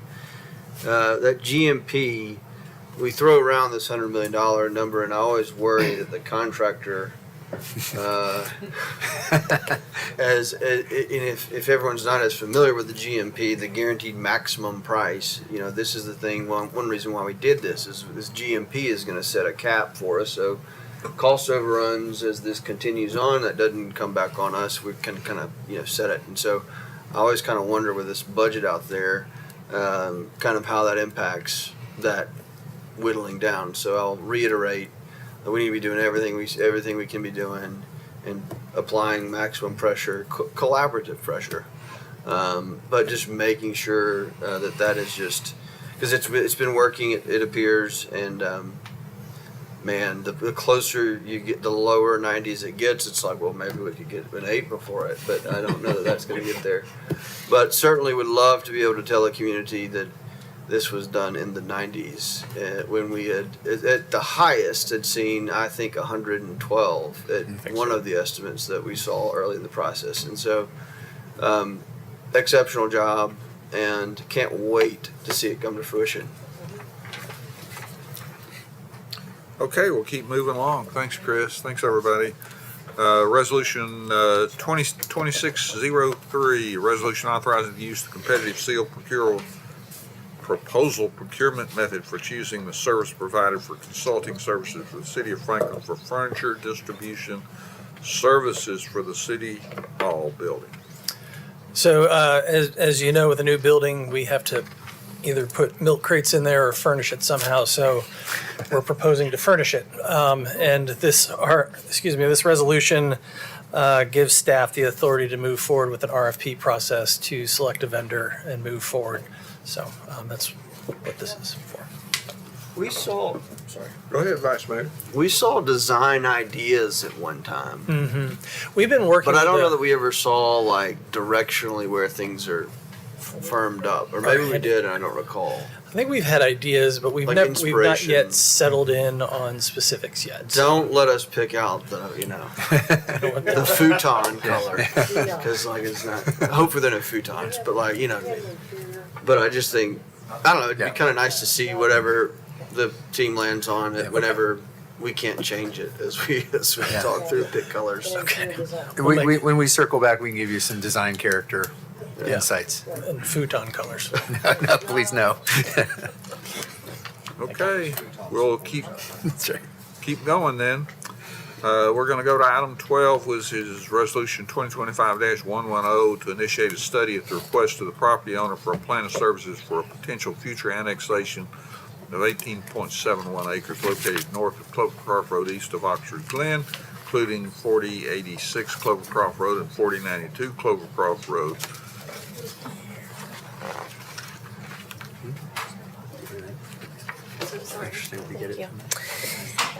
Yes, these properties are adjacent to planned districts with single-family residential uses. These properties are contiguous to city limits and within the city's urban growth boundary. These properties are within the mixed residential design concept as defined by Envision Franklin. Mixed residential design concept states that the defined character across this design concept may vary by neighborhood, but new development should transition from existing development patterns in adjacent neighborhoods. In addition, the design concept states that new neighborhoods should have walkable, well-connected street systems that can connect to surrounding neighborhoods and nearby destinations. It is the intention of the applicant to develop single-family homes, but no formal plan has been submitted to staff for review. A draft plan of service is included as an attachment. The plan of service outlines how the city will serve the properties requesting annexation and any additional infrastructure that would be required for new development. This property is in the Watson Branch Drainage Basin and was identified as a short-term capability area in the city's annexation analysis. The properties lie within the Mill Crofton Utility District and would need to follow their guidance on extending water infrastructure. The proposed development is adjacent to the existing City of Franklin limits. Navarra subdivision lies west of the subject property. If the Navarra development moves forward and extends sanitary sewer, the applicant's sanitary sewer extension requirements may be decreased. The sanitary sewer must extend across the subject property for future sewer continuation. This property includes future roadways listed on the major thoroughfare plan, including Clovercroft Road.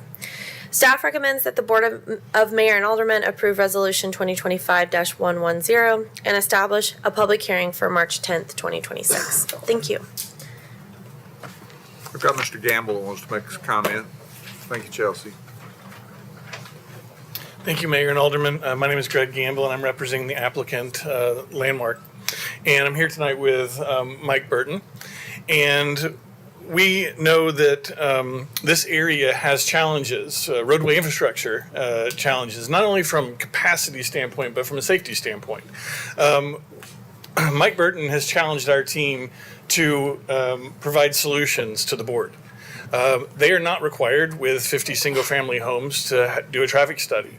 But his team went ahead and started the traffic study process and has tasked them with evaluating safety and capacity. We met with Alderman Berger, the Ward 1 Alderman, and she expressed to us that that was her number one concern. I provided to you a map here that shows the Navarro subdivision, which is currently under construction. It also shows you the location of the DeBoer property, which last winter, I guess the end of last quarter, you all approved for annexation initiation. It is very likely that over the course of the next few months, you would see not only the annexation request of the 4 properties that are being requested of you tonight, but also the DeBoer property. Bring them in maybe different votes, but at the same time, that's kind of our goal, is to align those together. On the second page that I provided here is the start of some information that we're going to be providing you. I'm currently working with the engineering department, the traffic team at the city, and we're looking at what is a strategic plan for the allocation of collector road impact fees within Ward 1. These are the developments that are currently approved. Now, all this money obviously has not been paid to the city yet. There are things that, are going to be working their way through the process over the next 5, 6, 7 years. But there's an opportunity here to create a strategic plan for infrastructure, not just for the major arterial roads, but for our collector roads, for Clovercroft, for those roads that our residents depend on to move throughout the city.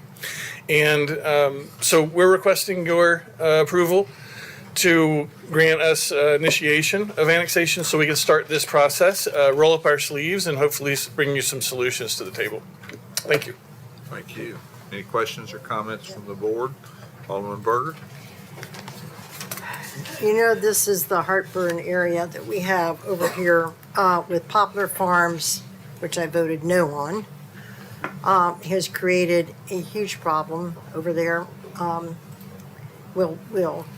But more so than that, really, it's created issues with traffic, okay, because we're not addressing Clovercroft. But the big problem that we have in this area is the people coming in, and you said this last night at the county commission meeting, Patrick, the people coming in here to work, 70-some thousand. 76,000.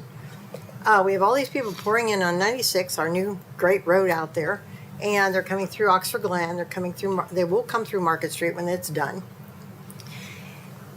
And we are about to get a new mayor in the county, and we need to be pounding this home to work with the mayor and the commission and our city to address Clovercroft Road. Now, it's not going to be a 4-lane road like McEwen, but there are curves that need to be taken out, there are shoulders that need to be put on, and there are turn lanes that need to be put in. If those things were accomplished, we would have a great, safe road out here. And we were willing to work with that. We had a meeting, and I'm not going to go into it. The meeting wasn't all that great. Some of the people didn't show up. We showed up. Some other people didn't show up in the county, and it went nowhere. Yeah, I'm a little ticked off, to say the least, because this is very, very important. Now, we've created most of the growth out here, but there are county residents out here and new county homes out here as well. And then we have all these people pouring in from Rutherford County coming in 96. We understand that. So I'm grateful that you all listened to me, Greg and Michael, that we have got to address. You can't take the whole burden for that. Trust me, I'm not looking for you to solve that problem, but you have to be a partner in that. Navarra, Poplar Farms, had Amelia, we had Taproot Farms, we have a couple other ones over there, and then we have the area ones, REM and Ovation coming in. It's very nearby. And thank you for this, by the way, the numbers. This is very helpful. So I think this is going to be an opportunity for us to really sink in and try to find some solutions over here. The roundabout at Oxford Glen, Liberty Pike has to have a solution. Eric, Paul, and I, all of us have been, and Jonathan, we've been working on that, trying to figure out something to do. Right now, we have a problem because we have the back end of McKay's Mill at Players Mill closed down because of McEwen. Once that Players Mill area opens up back out to McEwen is finished, Market Street is open, then we're going to have to take a look at this whole thing. And we're going to have to really figure this out, and we're going to have to get the county to work with us because it's county, city, crazy road. And we've got to make sure that we end up doing it right. So I'm going to support the plan of services because I want to see what we can do. We've got to have some help over here. And you're the first person that stood up to the plate and said, hey, we want to try to solve this problem and work with you and also help build this out. But again, you can't alone do that because you're only 50 homes or 40 homes or whatever it is. I don't know what plan of services will allow, but we'll see. And I would like plan of services to tell us what happens in that area, how many residential single-family homes can be there. And then the property next door is just one single-family home with 4 different lots that could possibly be built out way in the future for that one family. But if you look at the map, everything on the left in Navarro and everything on the right, that little single-family home, that's all in the city. This part in here is in the county in the middle. So I want to see what a plan of services. I want to talk to the planning commission too when you're going through this, because I want us to really concentrate on some things as we look at this plan of services if it gets approved. Okay, thanks. I want to remind you that the 76,000 people that are driving into Franklin every day, many of them are coming from the county developments. Yes, which sir. cause a lot of sprawl. So don't assume that all of them are coming from other counties. I did mention Rutherford County, but Mr. Mayor, you are absolutely correct. And we do, I also might mention, thank you for reminding me of that, because there are a lot of county developments happening to the east of 96. In fact, a boatload, and I probably would like to see those numbers. I think they're probably more than in the city. I think we have more development happening in the county than we have in the city. And, those people are coming in. They're coming in to work. They're coming in to play. They're coming into schools. They're coming in to go to restaurants, shopping, church, you name it. I hesitate to give a confession, but I voted yes on that particular Poplar Farms. And if we're having confession tonight, so can we move on to item? I used to be Catholic. Can we go to 13, 14, 15 together, which is the plan of services for property located south of Hillview Lane and the annexation of said property and also the zoning. Is it okay to combine those, Joey? Absolutely. All right, let's do it. So this property is about 80 acres. It is west of Columbia Pike and south of Hillview Lane.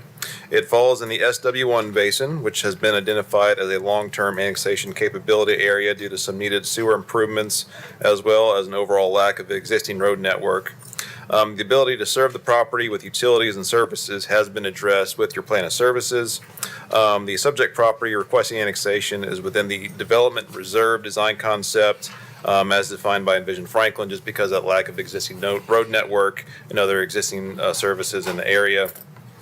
But it is the intent of the applicant to maintain the current agricultural use of the property, so they are requesting the agricultural zoning district.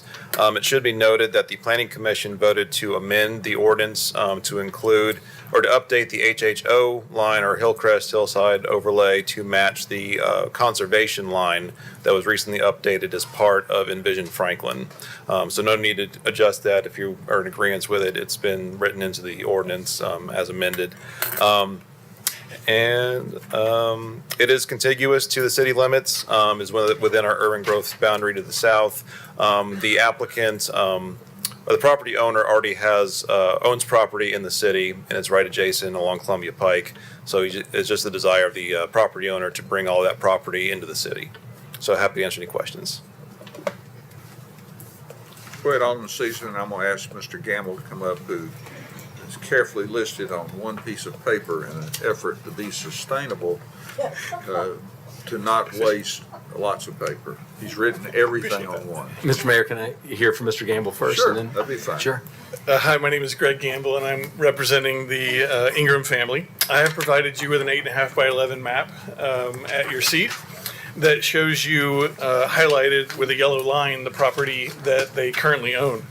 It's approximately 218 acres that's currently in the city limits of Franklin, and about 80 acres that's outside of the city limits of Franklin and the county. The Ingram family believes that their long-term value of the property and their honestly, their trust in the city of Franklin as their regulatory authority is in better hands with the city. And so they're asking for annexation of this property.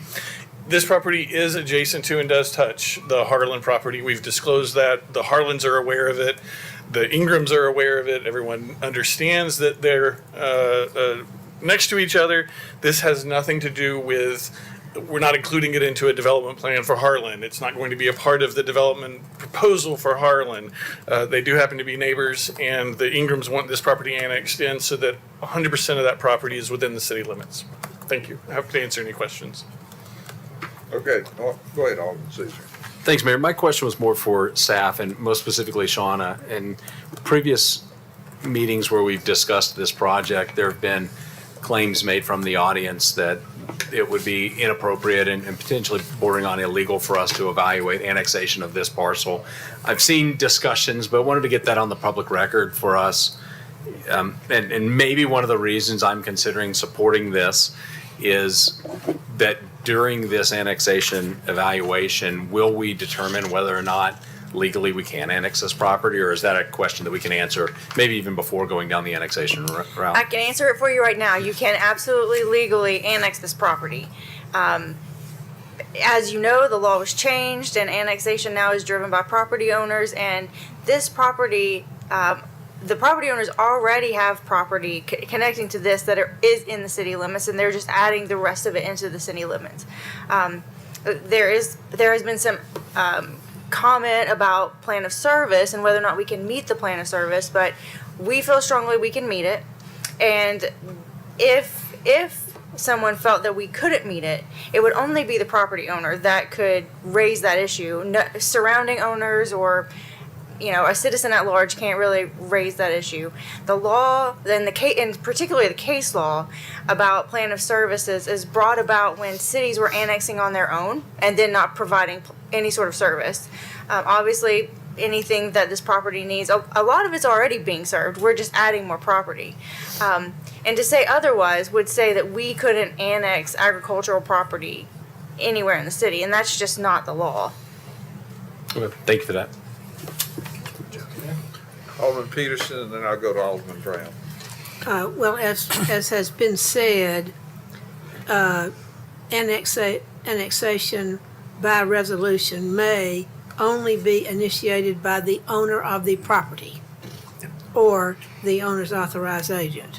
And that's been in our zoning ordinance for years. So that is one of the things. But let's just say again, though, talking about all the things that have been talked about, not just this, but apparently last night I didn't get to attend the meeting, but I listened to a lot of it. But annexation is always initiated by the owner of the property or the property's or authorized agent. That is the only way they can be annexed. Alderman Brown. Yeah, I would just say, I've never spoken to the Ingrams. I don't know their full intent. It's been suggested that there is, a reason, a backing, a reason for the doing this. I appreciate you saying that they have a trust in the city to put this into the hands of the city in terms of their estate planning.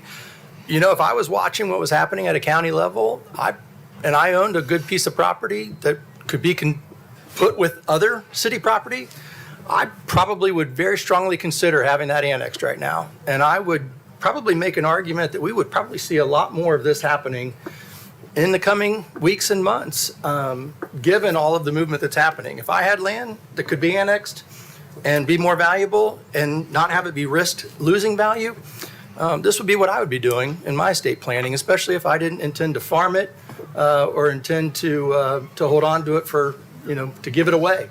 If I wanted to take the value out of it, this is what I would do. So I don't think it's on us to guess or to conjecture what we think that their intentions are. We have to take them at their word that they're doing estate planning, and that's what they're doing. So. Okay, we'll go to item 16, which is resolution 2025-107, amending the Gateway Village PUD subdivision to extend the vesting rights for the property located south of Linwood Way and west of Franklin Road, located at 120 Davenport Boulevard. Established a public hearing March the 10th. Yes, thank you. The request is to extend the vesting period for the Gateway PUD subdivision for 24 months until April 10th of 2028 to allow the applicant and developer to secure any necessary permits and commit site preparation. As a reminder, the revised development plan for Gateway Village was approved by the Board of Mayor and Alderman on October 11th of 2021.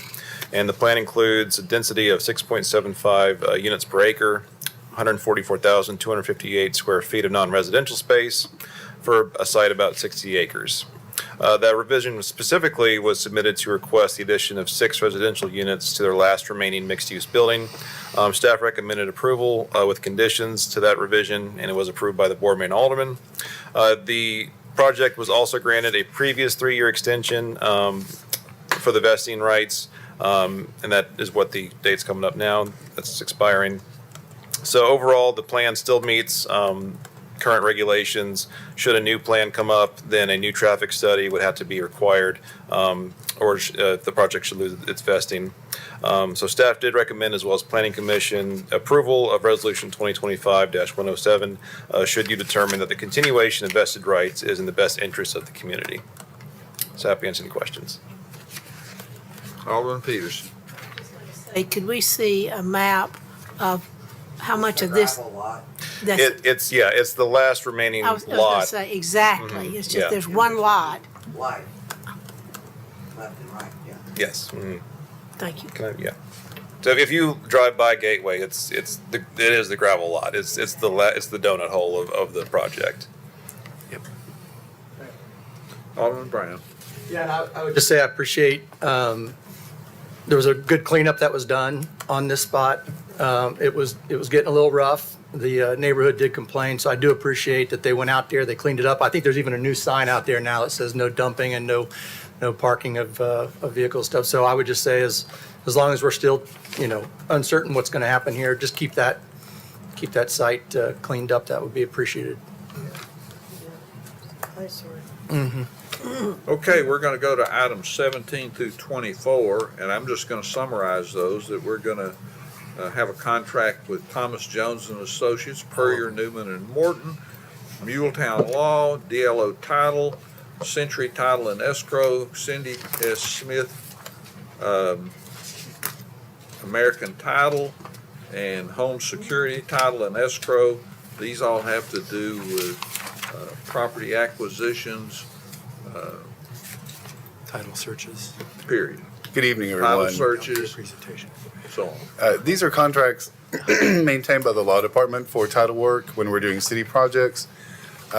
We keep an on-call list of those. We try to keep as many providers as we can. Tend to get that work in sort of hills and valleys, so we might have none, then we might have 80 all at once. We need properties, title work researched. We ran an RFP for this 2 or 3 years ago to try and expand that list to keep more providers on. We're up to about 8 now. What we found over time, though, is that everyone's contract is expiring at a slightly different time. And we want to run that RFP and give everybody the chance to be back on that list and incorporate more later when we do it. So these amendments make everybody's contract end at the same time. As we approach that, we'll run the RFP, get them back in, get as many more as we can get, et cetera. Happy to answer any questions. Sorry, and I go all separate, but we fixed that for you. I appreciate that. Item 25 is Resolution 2025-99, approving the tree planting projects at various parks and right-of-ways. Good evening. Sat back too far in the pew tonight. This is from the Tree Commission, a recommendation for various parks and right-of-way tree plantings. It would be to where around 13,000. The most notable is the right-of-way. It's right by Lifetime Fitness and Waldo's on Liberty Pike. There was some improvements in that median, and so part of this project would be as to where we would do those plantings in those areas. You'll begin to see more and more come through as we find out how much damage we do have and where we need to replant, and so we'll be coming back. But this is a recommendation from the Tree Commission. Alderman Blount. I haven't said much tonight, but I am on the Tree Commission. I just want y'all to know that when we get these opportunities to plant. We have some incredibly talented people on the tree commission that don't just kind of rubber stamp it. They look to make sure that we're having native trees, that they're going to be sustainable. It's not the old Bradford Pear days where you just throw in whatever. So I wanted to vouch for the fact that this is not done in haste, and it's got a lot of consideration and thought that goes behind what we're planning and the sustainability of it. That's all. Thank you, Alderman. Absolutely. I'm very thankful because they spend a lot of time and effort into these efforts. Any questions or? Okay. Okay, we'll go to item 26, the Franklin Noon Rotary Plaza project update. Is there? Thank you. We just wanted to kind of bring this back to you. This has been about a year in the making as we are still continuing their efforts and they are working hard. The statue is a little later into the development stage, so we're looking at the summer of 2026. Unfortunately, that it wouldn't be right there with, but they are also looking to do some sponsorship that they're having some in-kind. So we're working through the details, but what we provided to you was a little bit of an idea that we originally thought this would be around 80,000 for the city. We're right around over 100,000 in this project. It would be a great addition to Jim Warren, but it's we definitely want to be able to be transparent with what is taking place and that type of thing. They are above 200,000 or more in their efforts as they work through this process, but I'm happy to answer any questions. This is really a city, I just am sharing the information, but this is really multi-department project for all of us. Vice Mayor, I think that's your club. Quickly, because I was and I've been involved in this project, and on the last call, which was thank you, first of all, to staff for really working to make this happen. As things happen, the costs escalate, and we want to do it first class, make it a great addition. So I know the club is working on sponsorships and gifts in kind as far as some of the construction work to hopefully get their, this piece of some of the infrastructure that was not expected in the project from the club. So working on that, and if things change, I think we'll come back. But working really hard to get a lot of that donated and so that we can make this happen. A lot of good public feedback, though. A lot of good support behind this. And I think the statue will be here. It's July. Yeah, July. In July. So, but I mean, this won't be done in July. Probably. No, and we don't mind doing this in phases. This is a project that can be added to, and that's fine. We're ready for that statue to come to Franklin and do have a little celebration over there for bringing it back home to Jim Warren. So. Thank you. Okay, item 27 is the lease between the City of Franklin and Franklin Baseball Club for infill improvements. I'm a at Jim lefty, Warren Park. sorry, and I'm messing it up on the right hand. The Lisa Clayton Show. Oh, I know, right? The last. So I have with me, I'd like to introduce, Reese Smith is here with us from Franklin Baseball Club. He is our president of Franklin Baseball, and we have an opportunity that we want to bring before you. We'd like to take it through our budget process, but introduce it to you this evening. This gentleman spends many hours on the fields and in meetings and giving of time, because this is one of our most valued organizations over 50 years here in Franklin.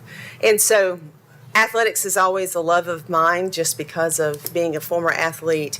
We see the opportunity that Jim Warren Park is the last time we did any renovations was in 1997 as far as the overall park itself. And so their program is growing. There's a need for not just recreation, but now in inclusiveness with their programs, but also from tournaments and travel ball. There's definitely, from a tourism standpoint, a need.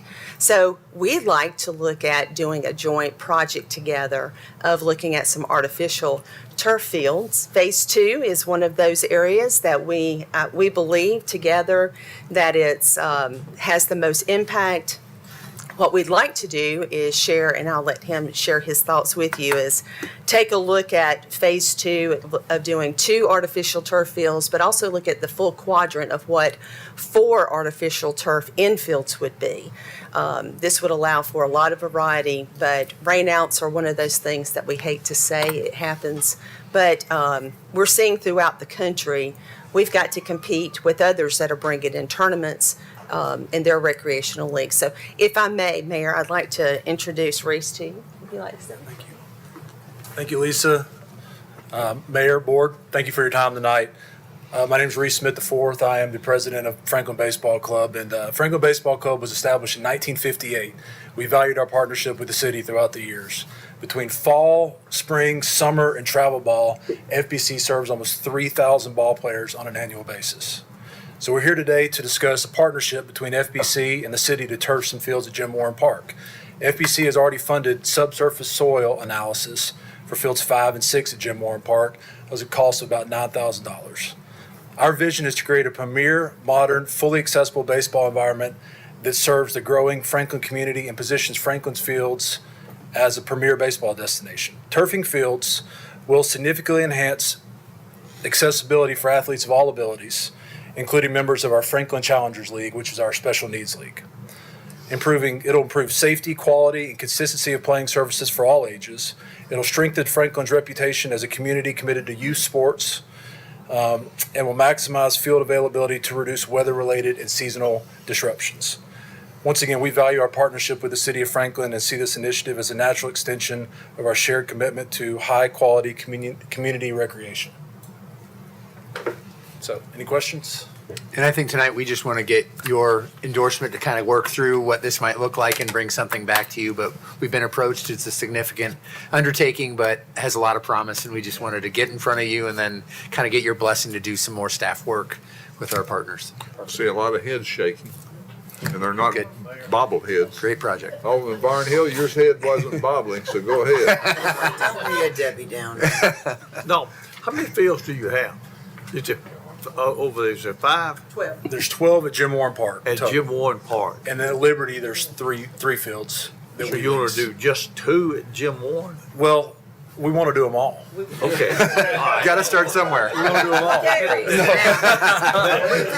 That's what I was. In quad, in phase 2, where we have the 4 fields, it's 5, 6, and 7.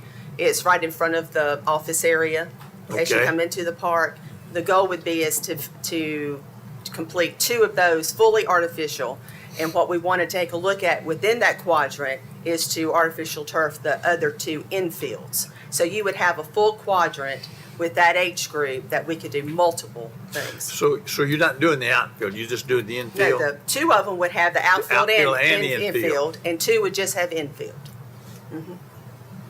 Our thought process behind that is if you do the mid quad, you can build them in a way, specifically if you do 2 full fields, that it can access every bit of our age groups, even the 13 and up in a practice infield scenario. So if you have tournaments coming in, it's a warm-up area. On the days of rainouts for practices for older teams, they're still able to have the 90-foot base lengths to be able to still utilize facilities. Because we've all had a lot of rainouts in the last couple of years that have cost us a lot of days. So, Well, I'm not, I was just looking at what the overall amount that you should be looking at, because I think that's a tremendous thing. I coached in that Little League Franklin baseball program, what, 1980, 1979? Somewhere along in there. So, and we had 3 fields, I think. I don't remember. But anyway, yeah. Do whatever you need to do on those right there. Okay? thank you, Alderman. Alderman Berger, then I'll get Alderman Brown. I had Alderman Berger first. So we had a conversation today. Thank you for your time. And we had Lewis on the phone with us. You met with him. One of my constituents who's really involved in ball. And we're going to have to raise some funds. We're going to have to do a big fundraiser, and we're going to have to do this because these fields need this so badly. And when it rains, and we talked about this, and they gave me the logic behind what they wanted to do. Reese explained it very succinctly to Lewis and myself. And I get it, but when it rains, Liberty Park's totally shut down. You can't do anything. It's underwater.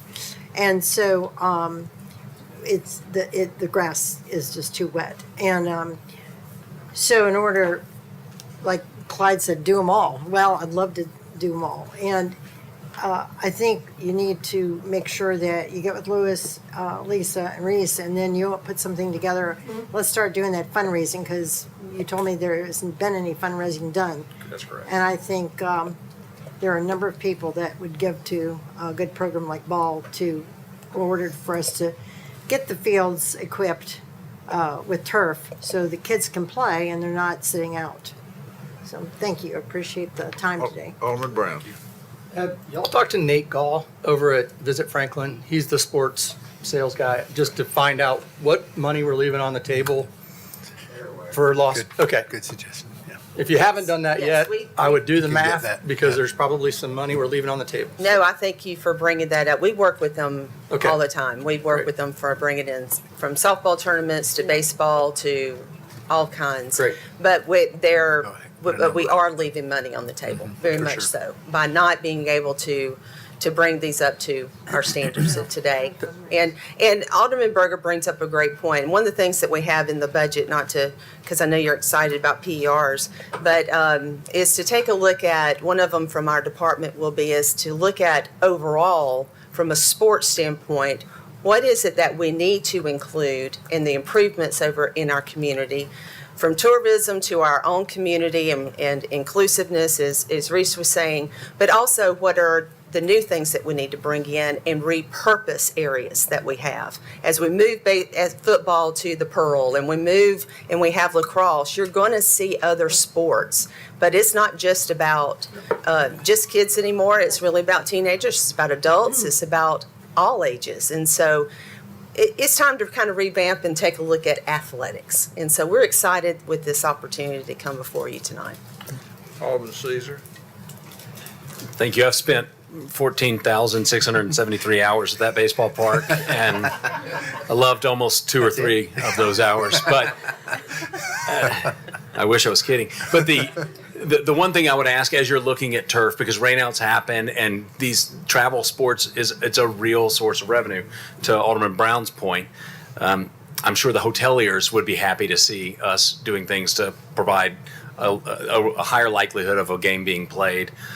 Some of the restaurants may not, because if the rain out happens, then you go to the Mexican restaurant and you eat food. Not that I've done that. We're almost at the minute. One thing I would ask, though, is as you look at those fields, they're great unless you're watching a game on an adjacent field, because the foul balls seem to be magnetized there. So if while you're doing this and if you're fundraising, talk about, and I don't know if it's trees, and if that's even a safety hazard, putting trees up. But a lot of the areas for safety over there and shade have kind of moved away. And that would be my one ask. And that may be in Project 2, but if you could squeeze it into Project 1, that would be outstanding. So thanks again for your continued commitment to young people and to the sport of baseball. Alderman Barnhill, I think I'll recognize you. Thank you. I'll wait for you to recognize me. Include the football program in there with that, because that is yours. I know this is Franklin Baseball Club, but you've got a football field that you play on right beside those fields also. They're moving where they go. So those, okay. So those will go, and that's part of the discussion is what does our community, where do we need the growth for baseball as we build even more fields potentially? What is it that we need to repurpose those fields, those square fields at Jim Warren? There's a lot of, I'm sorry. A miracle field. Yes, and that kind of hits upon us doing, that is a program in itself, but artificial turf and allowing for the infills to be done allows for that same type of surfacing. And so that's really what Franklin Baseball is bringing to the table tonight, so. Okay, thanks for being here, Reese.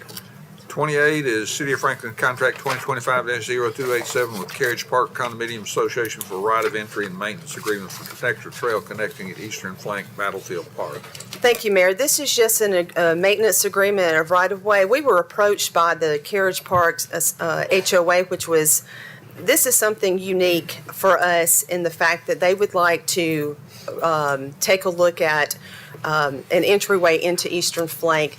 We have the old cart paths that are there. We want to do some improvements over time. They want to put money on their side. We want to be able to then improve on this side. They have some residents with some challenges as well. And Eastern Flank is fully accessible as far as the walking trails. So providing that opportunity there. But this is an HOA stepping up to the podium and saying, hey, we don't know how long it might take us to get this, but we'd like to get started. And so that's what's before you tonight. Okay. Alderman Potts? Yeah, thank you, Mr. Mayor. I'll just make a very brief comment. I think Heritage Park is really stepped up to the plate for us. And the interesting piece about this is it's ADA compliant is what they're trying to connect. So we're really going to open up the park to residents that otherwise would have a lot of difficulty. They have to get in a car and get around. So this is going to be a really good addition, I think. Thank you. Correct. Correct. We're going to go to other business now, and Alderman Vice Mayor Baggett wants to make some comments. Thank you. In your emails today, you received a draft resolution that I would like for us to, or that I think we would need to consider and discuss tonight, as hopefully we can have the appropriate amount of time to do that. Last night, the county passed a resolution 22620, as you all are aware. And I would like for us to consider this draft resolution, as I believe other municipalities throughout the county will be doing similarly. And if it would be okay, I might read it, and for the record and for the public to hear. By the way, this can all be edited and modified, but draft one. This is a resolution reaffirming cooperative growth planning in Williamson County and opposing County Commission's proposed big government overregulation on property owners within the UGB. That's the title. Whereas the City of Franklin and Williamson County have for decades engaged in cooperative long-term planning efforts related to infrastructure, growth management, public services, and economic development, which have contributed significantly to the county's high-quality life and economic competitiveness. Whereas these partnerships have been built on mutual respect, shared responsibility, and an understanding that effective governance is best achieved through collaboration rather than unilateral action.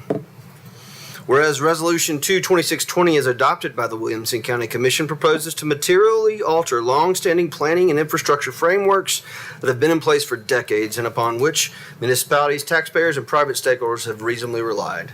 Whereas such action risks dramatically impacting existing long-term infrastructure planning by municipalities without adequate consultation, coordination, or collaboration with the municipalities most directly affected by these. Whereas the residents of the City of Franklin are county taxpayers too, and legislative proposals that are advanced at the county level that affect municipalities necessarily impact the same citizens who fund and rely upon both levels of government. Whereas the City of Franklin strongly opposes the practice of the Williamson County Commission adopting resolutions that direct the pursuit of state legislation with sweeping municipal consequences absent 1 ounce of meaningful engagement with the affected cities.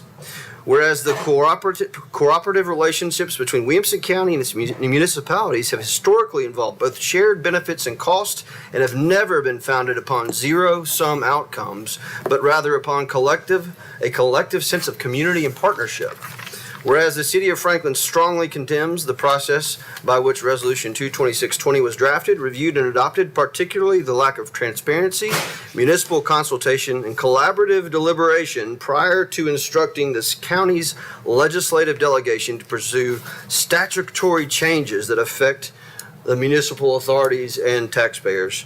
And whereas Resolution 22620 would impose additional regulatory layers and red tape, particularly on property owners within established urban growth boundaries, and whereas this expansion of government oversight would increase interference with the existing property rights currently enjoyed by the citizens, contradict long-standing planning frameworks, and run counter to the conservative principles of limited government and respect to private property that many county commissioners publicly espouse.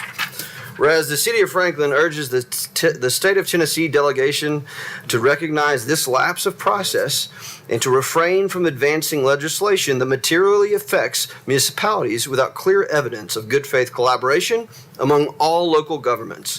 Whereas the City of Franklin believes that many of the underlying concerns raised by the County Commission that we're shared principles across all of our jurisdictions, and that these concerns are best addressed through direct collaborative engagement among the county and its municipalities, rather than through a unilateral resolution or unilateral legislative directives. Now therefore be it resolved by the Board of Mayor and Aldermen of the City of Franklin that the city hereby expresses its strong opposition to Williamson County Commission Resolution 22620 as a departure from the long-standing collaborative spirit that has defined intergovernmental relations within this county. Be it further resolved that the City of Franklin strongly condemns county-initiated requests for changes in any state legislation that would impact municipal residents and taxpayers without municipal participation in its recommendations. And be it further resolved that the City of Franklin calls upon the Williamson County Commission and all municipalities within the county to now convene in good faith to collaboratively address the shared challenges, reaffirm cooperative planning principles, and pursue actual solutions, not just rhetoric, that respects both the municipal's authority and the countywide interests. And be it therefore resolved that the City of Franklin requests the State of Tennessee legislative delegation to acknowledge the procedural deficiencies associated with the County Commission's Resolution 22620 and to encourage us all to have renewed intergovernmental collaboration prior to any support of legislative action. And we're going to send it to the governor, to the state of House of Representatives, the Senate, and all of our elected officials. Thank you, Mayor. You're welcome. So procedurally, this would go to law and then. We would bring this back to you on future your next agenda. meeting for a vote, but we'd publish it in the agenda and have it there. If you want us to tweak any wording or whatever, any feedback you all want to provide us, we're sharing, and there's sharing between the cities who all have a pretty similar concern. And so I think you'll see some action from other cities as well, speaking against the actions that have been taken here and encouraging the collaboration that Vice Mayor Baggett's spoken of and drafted in this. So that's our plan, to bring it back to you on the 24th for a vote, when you can publish it in the agenda and do all the good governance stuff that we always do. So we'll be looking for any changes or modifications or improvements in it. Alderman Brown. Great. I wouldn't really change it. I think the strength of language even, I guess the question is, so we would still want to pass our own, even though we'd probably want to collaborate and create a joint one. I think it's fine if everybody does their own thing. I think what that last section that has all the be it resolves. Yeah. I think it'd be great for those to be similar, but they don't need to be exactly the same. But the general spirit of this is not how we've worked together for many, many years that has made this community very successful, and that we ought to be exploring that before we go and try to create other mechanisms and change state law. Those of us who have done this for any period of time know often state solutions end up creating bigger problems than you're trying to solve. Yep. And create one size fits all approaches and different things that don't fit community needs often. And so I think that's the kind of spirit we want, and I think the spirit that's here and what Vice Mayor Baggett's drafted is what we'd want to see, and that's what we're trying to facilitate between elected officials, city attorneys, other staff folks to try to help that happen. There's redundancies or whatever, but we don't need us playing proofreader. I think the spirit of it, I say have at it. Yeah. And the other reason to keep each city is going to, you're Mayor. You're recognized. Each city will have their own, they have their own issues. So Thompson Stations probably will have a different flair to ours that they wanted to express. And so it gives everyone kind of freedom to do their own. I think your core is going to largely be the same, but there may be wrinkles folks want to include. Very good. I'm sorry, Alderman Peterson, go ahead. I have not yet seen Resolution 22620. I tried to find it last night, but I haven't seen it. I'll so- send it back out to you. I sent it to the board a week or so ago, but I'll resend it to you. Oh, okay. Yeah. We weren't sure if it was going to make the agenda, but it did, and, but I'll resend it to y'all. Okay. Okay, we're going to adjourn, and we'll be back for the voting meeting in about approximately 10 to 12 minutes. How's that?